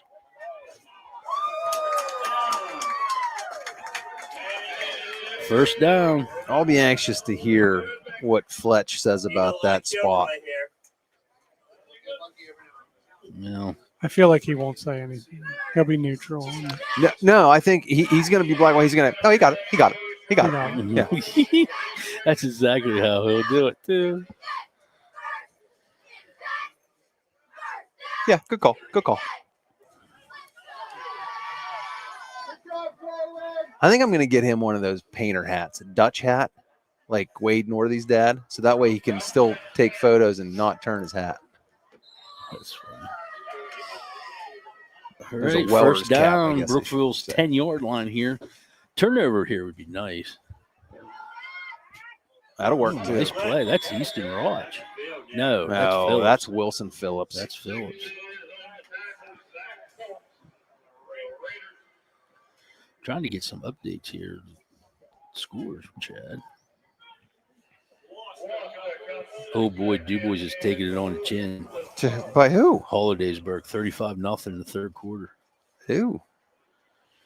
Payne Camry's up on Clearfield. Keystone's up 28-0 on Cowdy. Tell you what, you keep DuBois out of the end zone. You're doing something. Yeah. Who punks he have this week? They're playing somebody out of District 10, Sharpsville or something like that. Oh, it's 52-7 Punksy over Sharpsville at the half. Trent Colgan with some nice pressure off the edge, forcing Wagner to throw that wide. Bringing up the 2nd and 12. Carn City's up 20-7 on Wilmington. Sorry, 3rd and goal from the 12. And Clarion's up 21-7 on Butler in the 3rd. So we're with 3rd down from the Brookville's 13. Yep. All right. Let's see what we got here. This big, nice little stop here, too, if we can get it. So Redbank's going 2-by-2, two to the left, to the right. Empty backfield. Wagner's back to pass and looking to run. We've got some pressure, and I think we got to him. It's going to be a sack. Colgan's in there. Had a bunch of kids meet, a bunch of Raiders meet at the quarterback. Trenton's limping a little bit again. Yeah. But there again, Chad, we're in a situation where, Colgan there for 3 or 4 games wasn't playing defense, and then with the injuries and stuff, it's next man up, and he's the next man. So brings up 4th down. Ball's on the 18. What we gotta do? Just keep him out of the end zone to get the ball, correct? That's it. Wagner's back to pass, looking to run. Oh. And we're down. Well, that's. Now what happened? What happened there?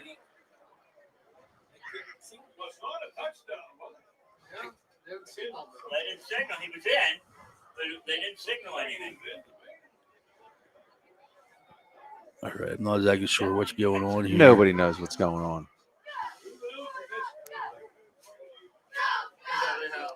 This is, there comes a point where you just can't not address it. Like I said, when both coaches have their hands up in the air, this is just.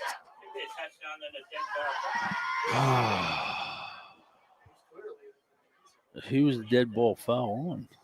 I didn't see who it was. There was a Redbank guy laying on his back. Yeah, I couldn't see around the corner. I see a Redbank guy on the ground. Hey, Steve, you got Jeopardy?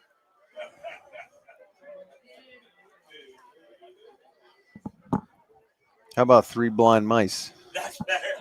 Only 3? Oh, my. What can it be taking this long? Well, how long does it take to flip a coin? Take an opportunity to thank a couple sponsors here. Put the 40-second clock on them. Heather Castellan, eXp Realtor. She's experienced and ready to serve whatever your real estate needs are. She has you covered.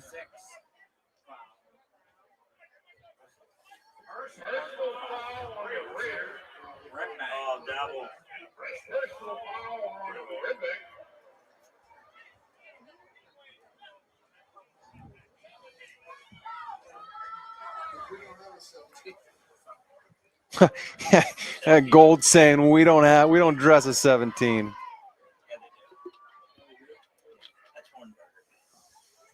Was he on the field?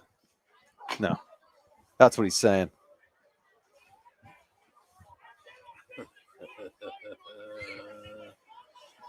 Wow. This is it's a touchdown. Yeah, then it's offsetting penalties. see. This is Yep. You know what? Just got 15. And that's This is wrong. It's contempt of official at this point. It's 100% contempt of official because he's lost control and now the kid's got to pay for it.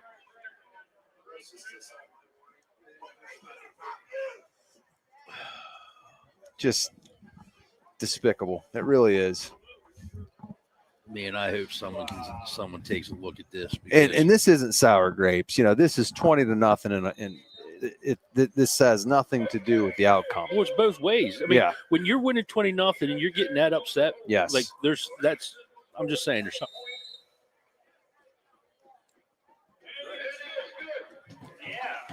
He simply asked, and you know, every coach just 2 years ago now, when you have a penalty, you remember, Shaq, when you coached, we weren't allowed to say numbers.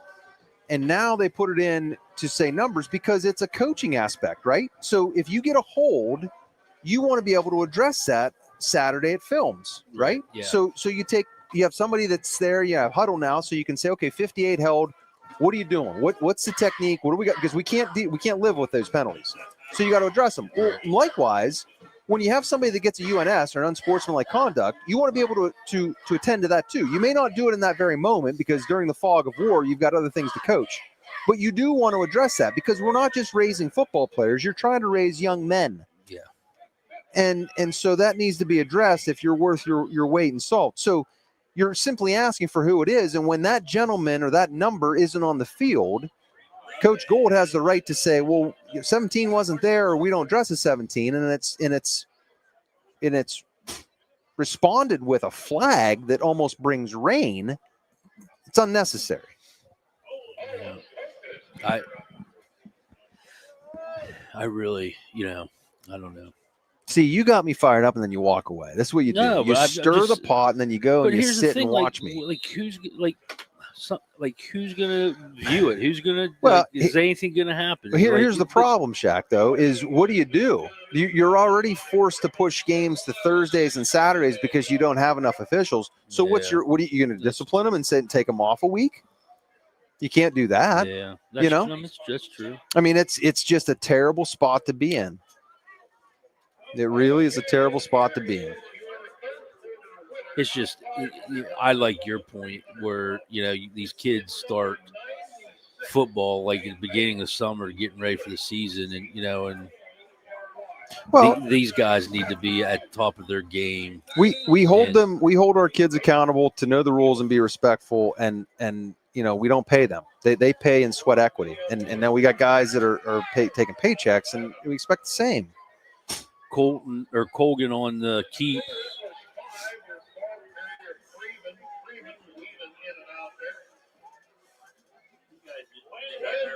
And again, this is not an attack on judgment, right? Because what they see down there may not be exactly what we see here, and we're very cognizant of that. But it's the application, it's the mechanics, it's the communication that makes you a good official, and we've just not seen that on display tonight on either side. Okay, Brookville's two running backs in the backfield with Colgan. Handoff to Freeman. And he's going to get a yard, maybe a yard. So he's going to bring up 3rd down and 7. And Brookville's going to 6, now, maybe, as we move into the 4th, being in a position where they don't want to be, where they're going to have to start putting it in the air. They trail 21 here with 12 minutes left in their season.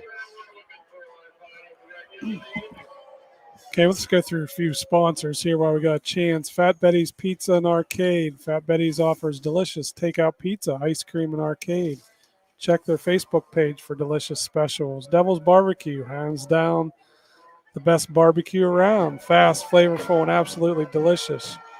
You just can't beat it. Plus, in the spring through the fall, they're located out at Macbeth's Cabins by the river. So if you're out there, stop in. Perfect place. Mac Metal Sales Incorporated. Their mission is to be leading metal manufacturer in the steel industry by investing in those closest employees and customers. They aim to build lifelong partnerships while impacting the community. Brookville Chamber of Commerce. Have you tried the Food Truck Monday? It's a fabulous option since many places are closed on Mondays. Thanks to the Chamber for making it happen. All right, back to action here. We're 3rd down and 6. And offsides by Redbank.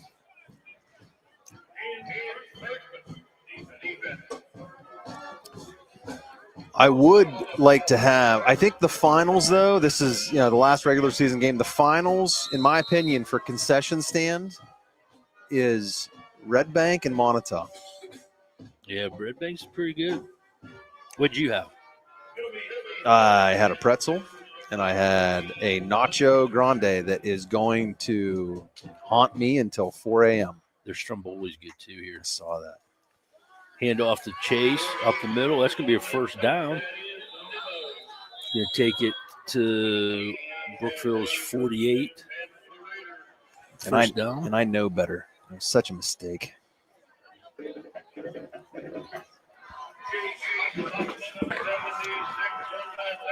Brookville's going with the bunch to the left there. It's Hannah, Maury, and Freeman. We got Porter to the right.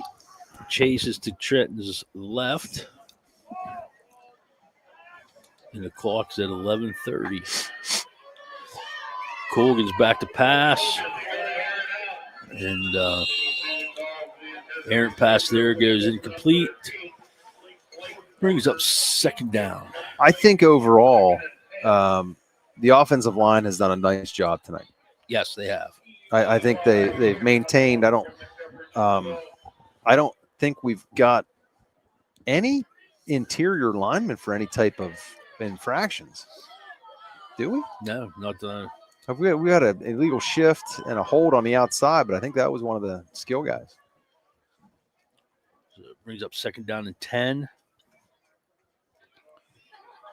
We've got the bunch to the left again. Porter over here by himself. Handoff to Chase. That's good for about 4 yards.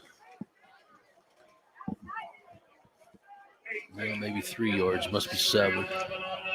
And this coaching staff is, obviously the record doesn't exactly reflect your gains and your progress. But the amount of reps that have been spread out to the different skill position, different guys is remarkable. Well, you got to keep kids coming back. You know what I'm saying? Like they need that. And yeah. Oh, Freeman's loose. Oof. Out of bounds. All right. That's a nice little play. That's twice they ran that. So, 1st down, that's going to be down in Redbank territory. The ball's going to be spotted inside Redbank's 30.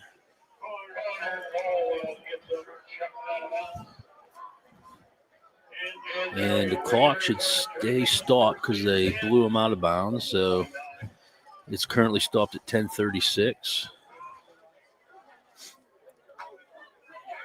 Ooh. That's got to be close. You can't get back in high school. Once you break that line, it's encroachment. Hard to believe he didn't come across the ball there.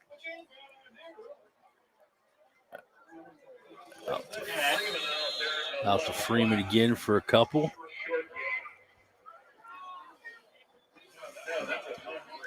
I like that. I don't know if that was the actual play call or not, but I think from here, it looked like when the guy backed off, Trent knew that's where he was going to go. I mean, I like that decision. So it brings up 2nd down and 7. Clock's approaching 10 minutes. Got the bunch to the right here. Oh, this time to Porter. Oh, that hesitation was just a little too much. It was there, Chad. The little hesitation, whether he caught it or not, you know. It was, but something that we have seen throughout the entire season is, you know, corners pressing our receivers. There's not a lot of fear.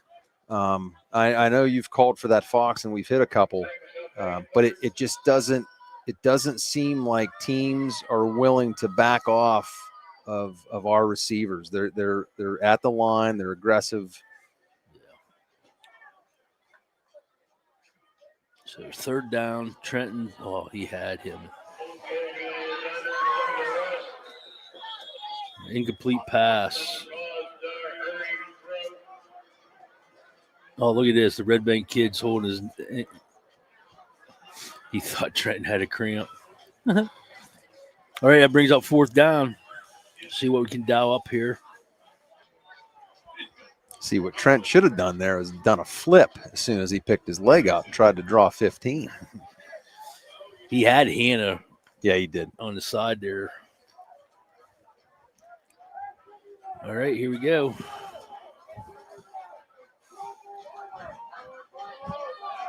Fourth and 6. Trenton's back. Across the back middle. foot slipped again as soon as he let it go. Pass intended for Dante. That'll be a turnover on downs.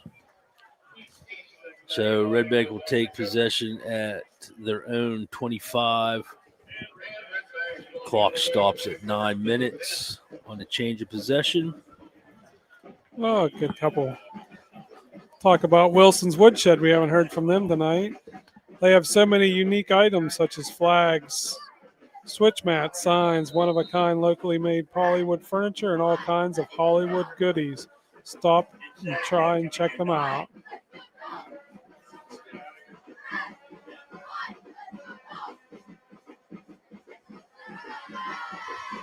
All right, Redbank's guy in motion, that jet pass, and Rott stands him up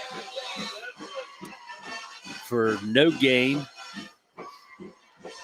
This is one of the better games that Roch and them have had there, Chad. I think Roch has played well. I think Rahala has laid a couple nice hits. Defensively, listen, we sound like a broken record, but minus a couple big plays from Braylon Wagner, which we're not the only team he's going to do that to. Correct, yes. Ooh, fake the jet pass and they hand it off there. Good for 2 yards, so it's going to bring 3rd down and 7, it looks like. They've done a nice job of maintaining Huffman. Yeah. They had a nice stop on a short field. It's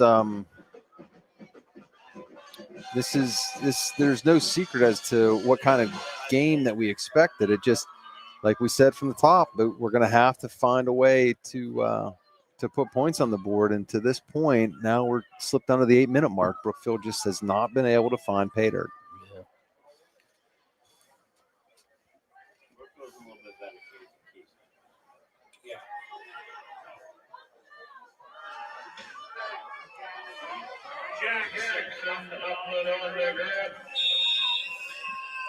Pass caught. It's going to be a 1st down. Dante, number 14 and number 7 in on the tackle.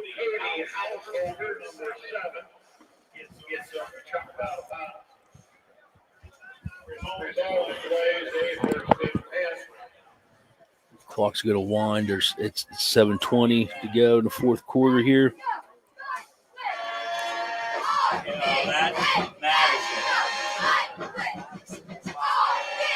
Well, Chad, I know that a lot of these seniors here, for us, the season didn't go quite the way they would hope, but I will say this. They have definitely from the first game to now have definitely gotten better and is playing better football. Agreed.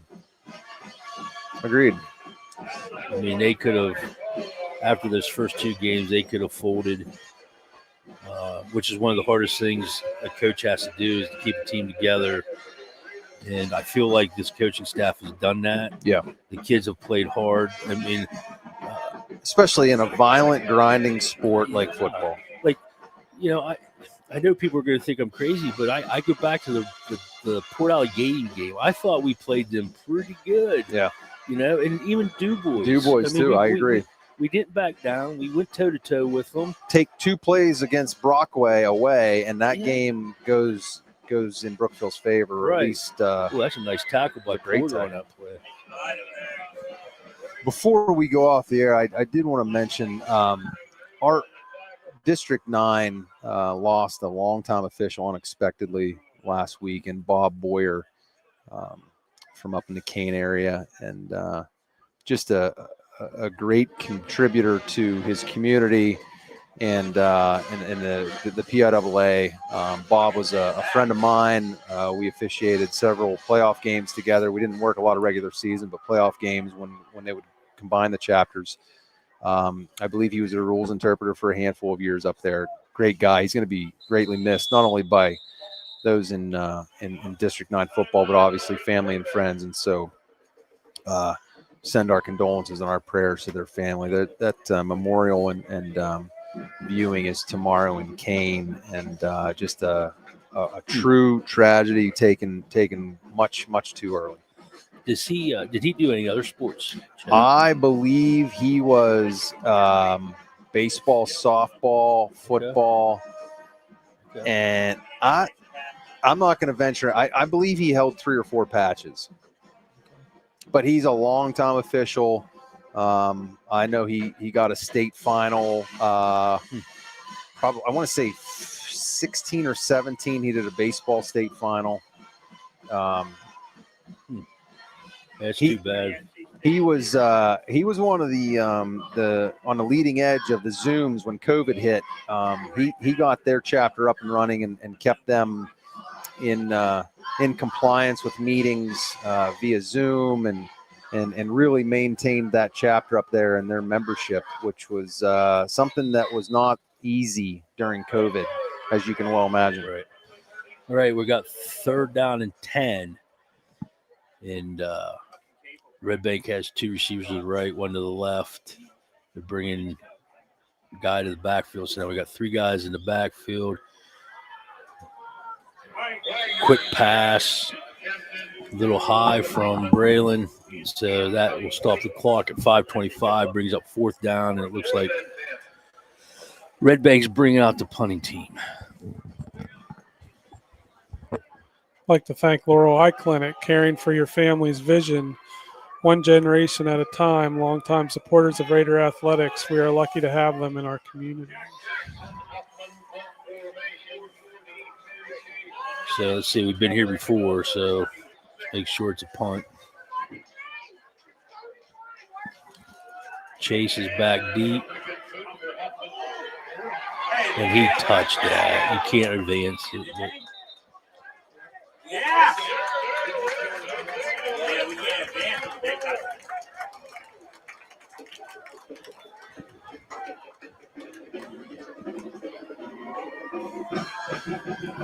Ace Hardware. At Ace Hardware, their friendly and knowledgeable staff are always ready to help you find exactly what you need, from paint and tools to autumn supplies and more. They carry a wide range of trusted home and hardware products. No matter the project, Ace is a place where your helpful hardware folks.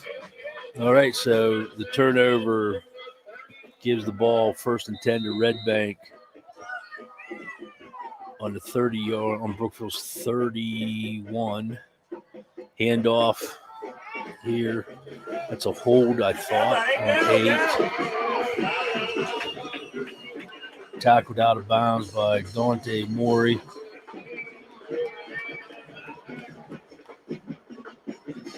It's going to be a 1st down. Looks like at the 14-yard line.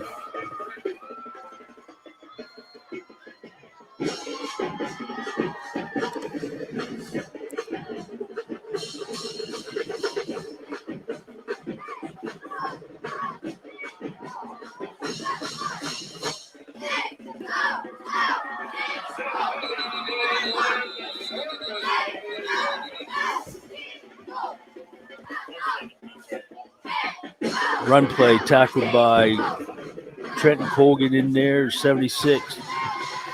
Connor Ainsinger in on the stop. Clock winds down to 4:45. Brings up a second down and 10.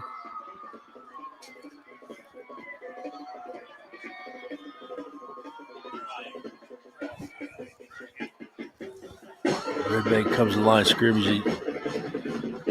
Going with two receivers to the left, one to the right.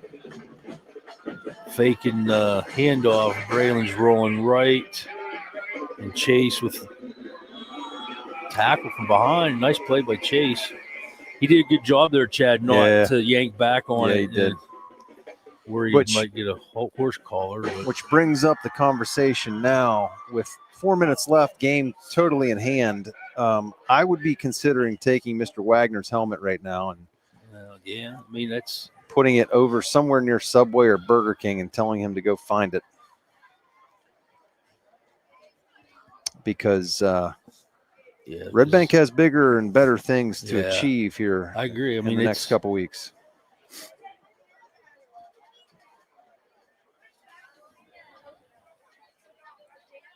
And they have the opportunity to make some noise, too. I really think they've found their niche right now.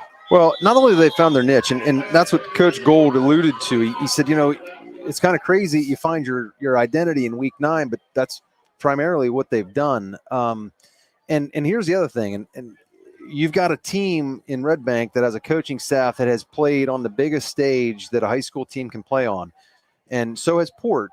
But if they've already seen them once, they're going to have a couple weeks to prepare, assuming they get back there.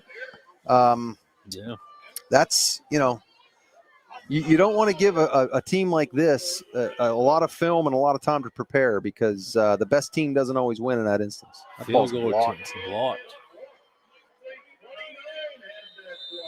That was what, a 31 yarder. 31 attempt. Blocked. So that'll give Brookville the ball with 3 minutes and 22 seconds. And I just hope our guys just remain and don't get chippy. I don't want no senior getting kicked out of the Speaking of chips, come on. Speaking of chips, well, it doesn't really fit with what I got. We'll find one because Ribeye would do it. No, he would. How about K&T Supply? Hey, something could be chipped. It's going to be chipped. Some chipped gravel. Maybe they sell chipped gravel there. I'm not sure. It's your local family-owned source for electric, plumbing, pipe. There's pipe lumber. You need gravel for that. Chipped gravel. Colgan rolling right.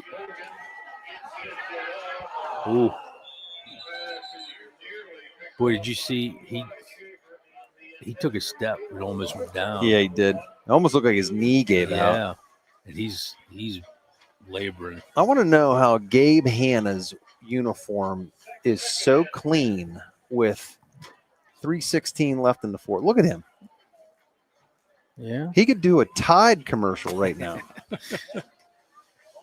All right, so the incomplete stops the clock at 3:16. 2 minutes to go, or 2nd and 10 from Brookville's 20. Be nice if we could finish this off with a scoring drive.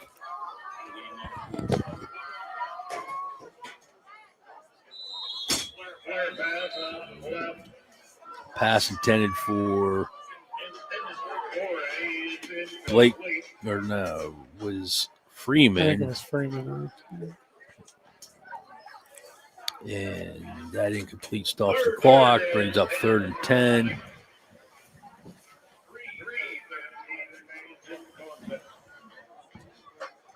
You know what I'm a little disappointed in?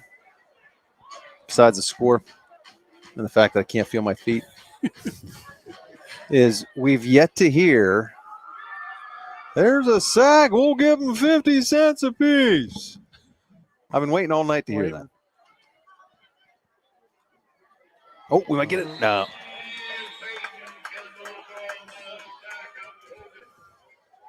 Brings up 4th down and 14. 2:54 to go.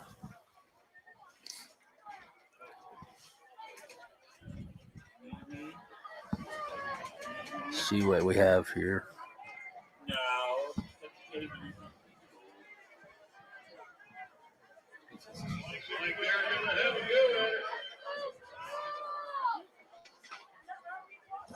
Colgan back, looking downfield, letting it fly. Oh. Incomplete. That'll be turnover on downs with 2:25 to go. Well, a couple more things. I know, Shaq, you've talked about sports from coming up this week, but a few things from last week. Last weekend, Ty Fiskus set a new school record, his own school record he broke. He was down in Virginia. Our cross-country team will compete tomorrow in districts, boys and girls. The football team picked up a win last week. We talked about that. Sammy Neal competed at Gulf States and State College on Monday and Tuesday and finished in 32nd place with a 2-round score of 186 for a freshman. That's very good. And girls soccer won Tuesday against Port Allegheny. Yep. And then lost in the semifinals, maybe, yep, at Corn City last night. Actually, they played Corn City pretty good. Touchdown. Dante.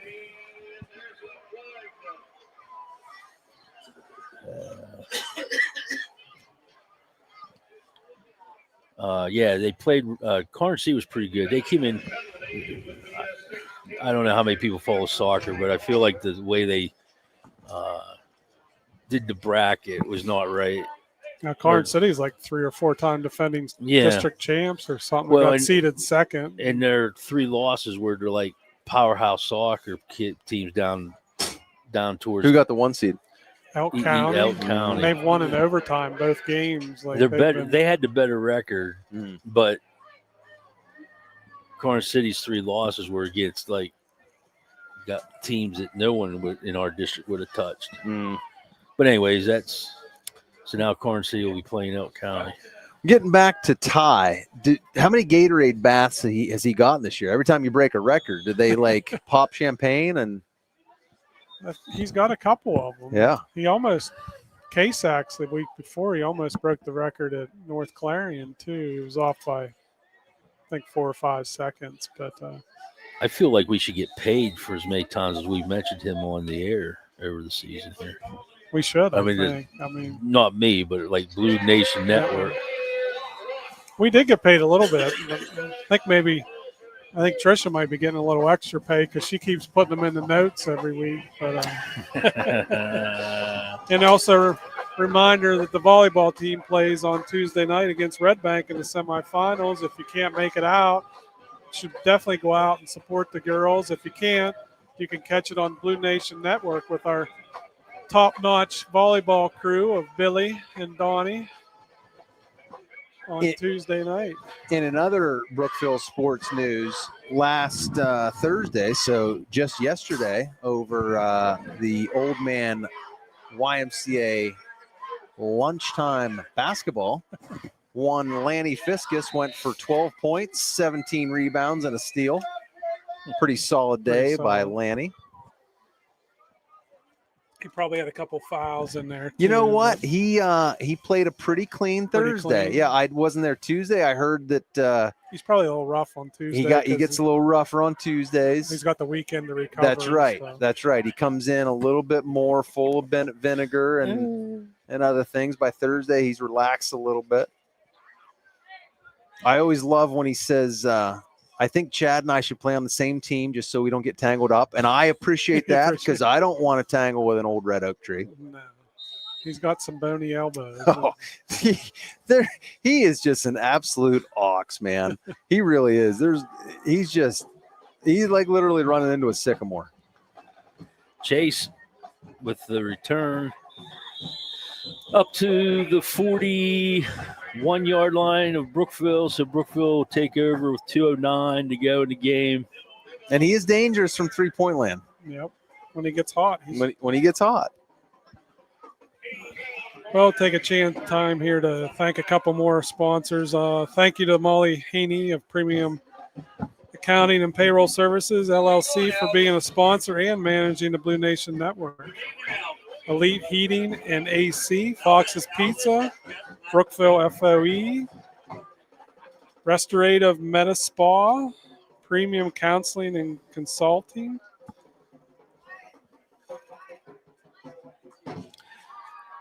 Colgan with the handoff to Chase. Up the middle for about 5. Brings up second down. we do appreciate all the sponsors that stepped up this year. With our first year, we kind of got started late in August, but we do appreciate everybody that's helped us out. Got us to a good place where we can continue with winter sports and hopefully maybe some spring sports this year. But we appreciate it. And anybody that wishes to help out and get involved in the winter, we appreciate it. Trenton with the quarterback keep.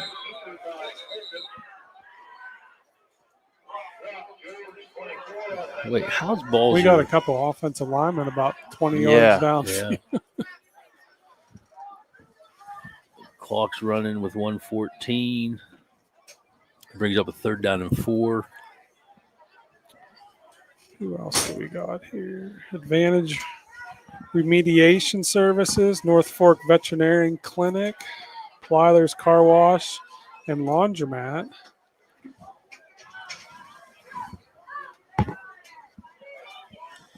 Hand off to Chase again. Chase fumbles.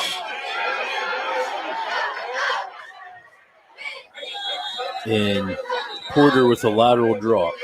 I was going to say, does he get 2? Get 3 now. Oh, that's right. Yeah. So, well, Chad, we got 41 seconds here to go. I just a couple things. I know the boys and the coaches are going to be disappointed and stuff, but I don't think we can understand the job that the coaches have done. It's easy to coach when you're winning. It's easy to coach when you're healthy. But to keep a team like this together and to get better, which we saw the improvement after the first 2 weeks. We saw it week in, week out, this team getting better. And we were headed in a really good direction. And then we got the injury bug there late in the season, and it just takes a toll on us. But I want the coaches to know that people do see the job that they're doing. It's easy when me sitting here and you being a coach, seeing the progress and stuff, but a lot of times the fans can't see that, and it is about the wins and the losses, but sometimes I don't know how many times you talked about creating young men and instilling the characteristics that they need to be successful outside of high school. In the grand scheme of things, football is a small part of what they're going to be doing down the road. Well said. Very, very few people, if any, on this football field tonight are ever going to get paid to play this game. That being said, there's a job that both sidelines have and a responsibility, and that is just simply create contributors to our community. And it starts with teamwork, it starts with discipline, it starts with responsibility, and a high bunch of other adjectives that you can throw in there.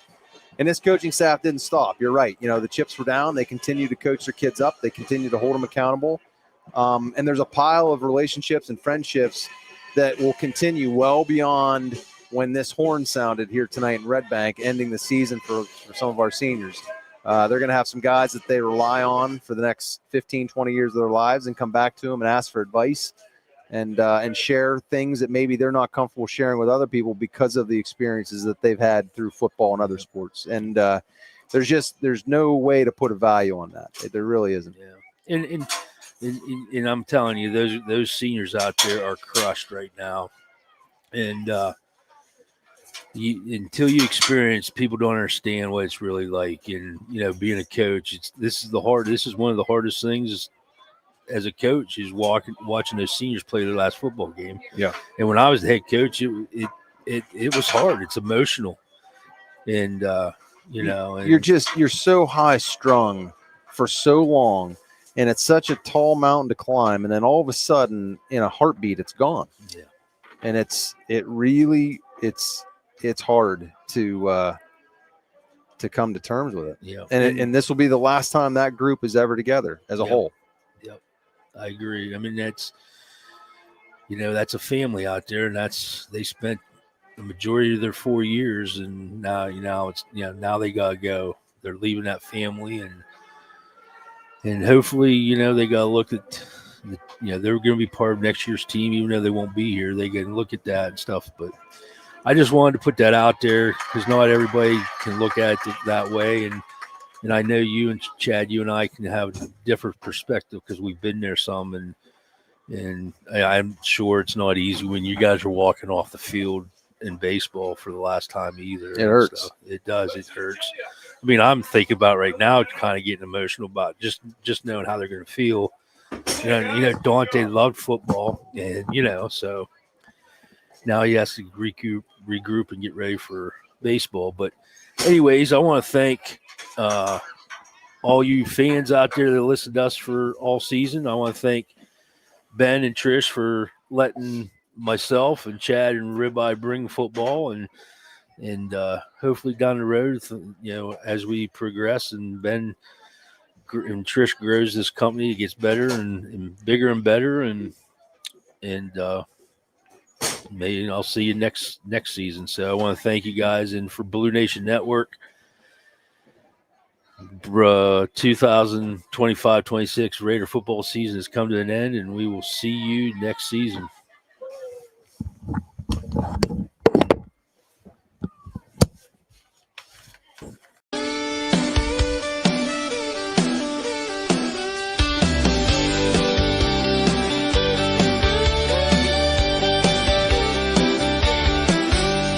In the heart of Brookville, where the rivers flow, there's a voice that's calling, let me tell you so.